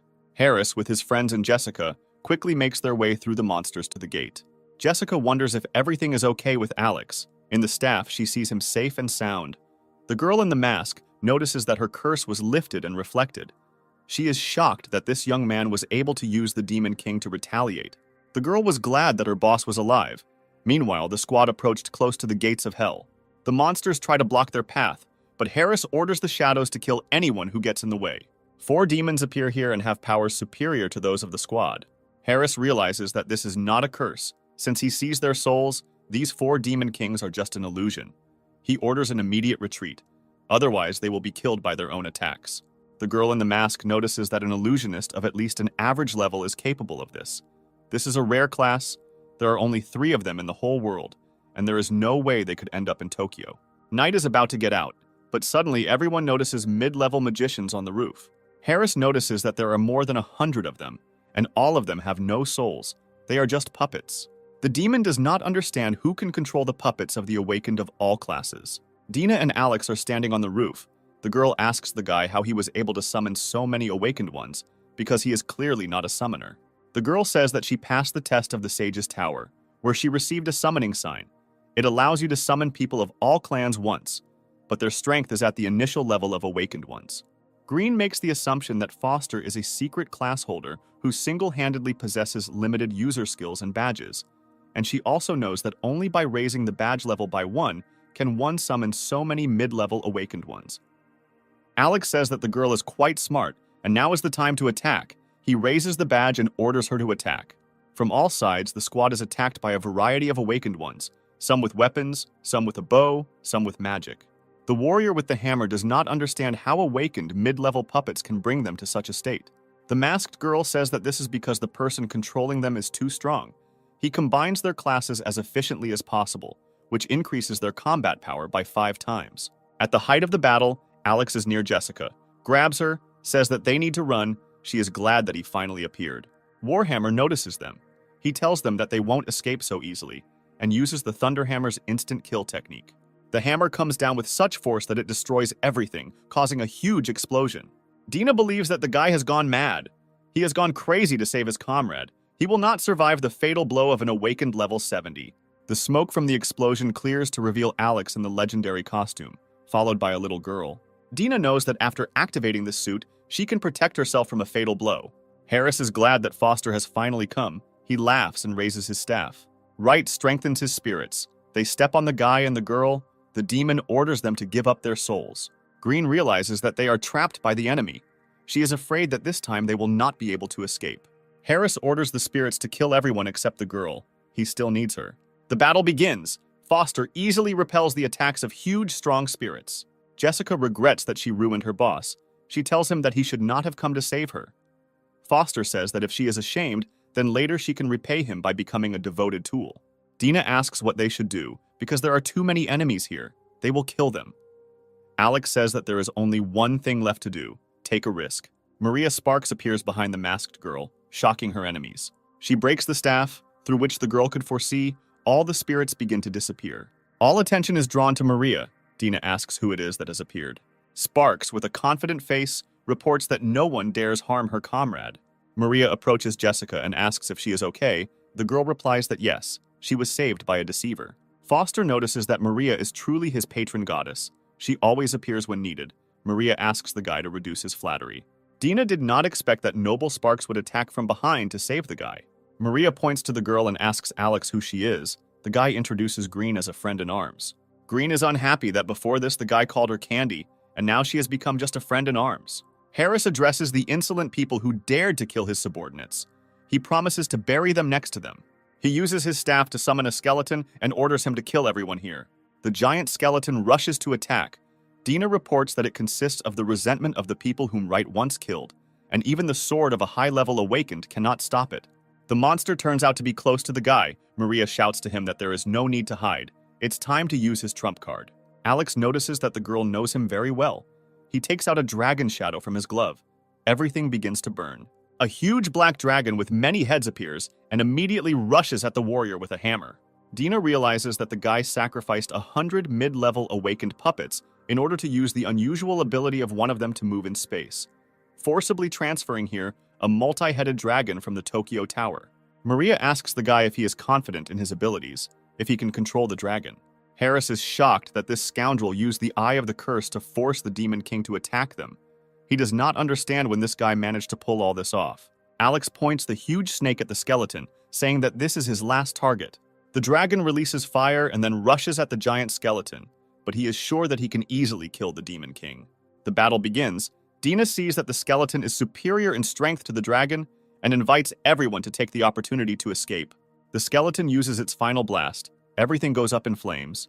Several of the dragon's heads are burned. Harris understands that the dragon will not die as long as there is at least one head, the rest will regenerate. But he will not give him such an opportunity. The regeneration speed of the giant skeleton is 10 times higher. The giant skeleton is already half restored. Alex runs towards him with 2 swords in his hands. Wright notices that the guy is too far away. He won't have time to reach it. Everything will be over. Alex uses the Otakamaru blade, which increases his speed tenfold. The skeleton asks Wright to protect him, but he does not have time to do anything. Foster breaks him. Wright falls, managing to tell the guy that they will see each other again, and then he will take revenge.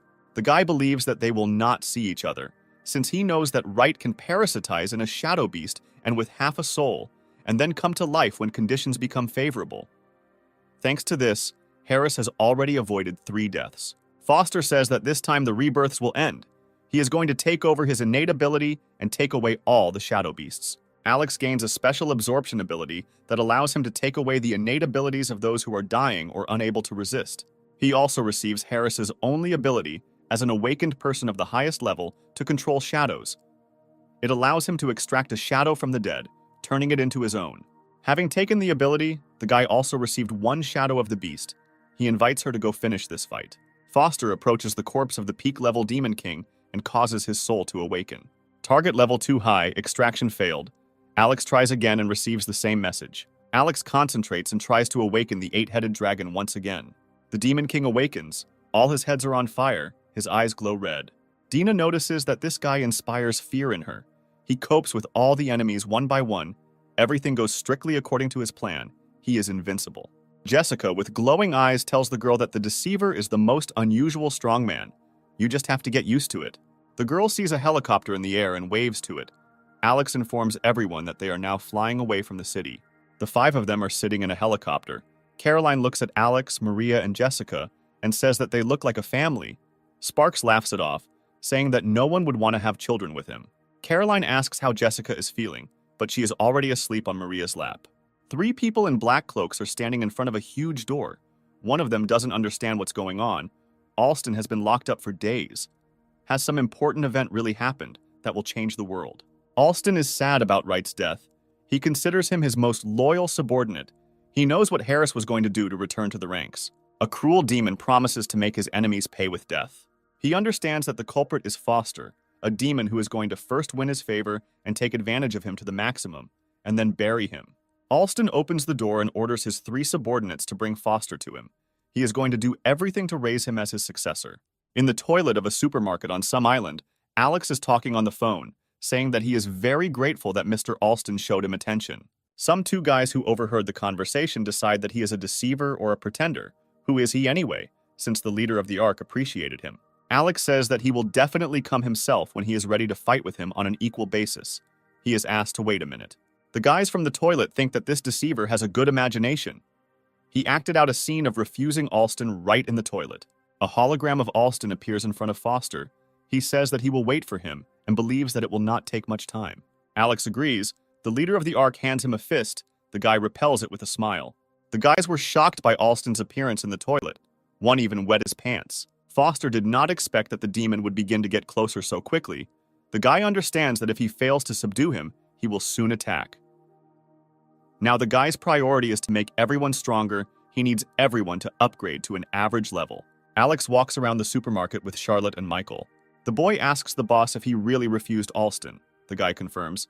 Kepler says that he would never refuse a meeting with this man. Charlotte punches the boy hard in the head, calling him a shameless brat who wants to betray his boss. Kepler says he's just jealous that Alex has this opportunity. Foster says that they need to stock up heavily, because for the first time they will have lunch together in the real world. Michael asks if Maria will come, because she had competitions in Europe. Alex reports that the girl is already flying to them. At a beautiful sunset, they return from the supermarket to their luxurious huge cottage. Alex invites everyone to feel at home, settle in, and not be shy. Anya appears. She is not happy. Not only did they pay with her card, but they also showed up at her house to litter. Foster caustically remarks that the girl has many houses, and there is nothing wrong with the fact that they occupied one of them. Moreover, this entire island is hers, so there is no point in arguing about little things. Jessica, Patrick, and Michael are playing video games. Alex says that's enough, they'll be eating soon. Patrick asks to let him at least win the round. Michael apologizes, saying that the man is too weak. Jessica is angry that she is not allowed to take the place of the loser. Anya asks Alex to tell him why he gathered them all here on the island. The guy says that first he needs to wait for one more person. Maria comes into the cottage with a bottle of champagne. She apologizes for being late. Alex says she came and that's fine, then goes to the kitchen and asks Elizabeth to set the table. The whole squad sits at a luxurious table where there are many different national dishes. Charlotte invites Patrick to have another glass. He is happy because for the last few years, young people have been drinking with him only to sell health products. Jessica plays rock, paper, scissors with Michael. The boy constantly loses. Having eaten, almost everyone falls asleep in the living room.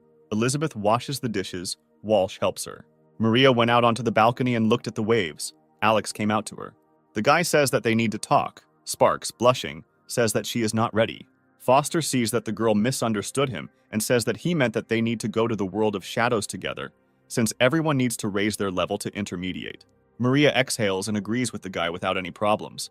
He wonders what she was thinking about, but she refuses to tell. Sparks says that she is already level 50th, but the others are just above 40. She asks if they can also reach the average level.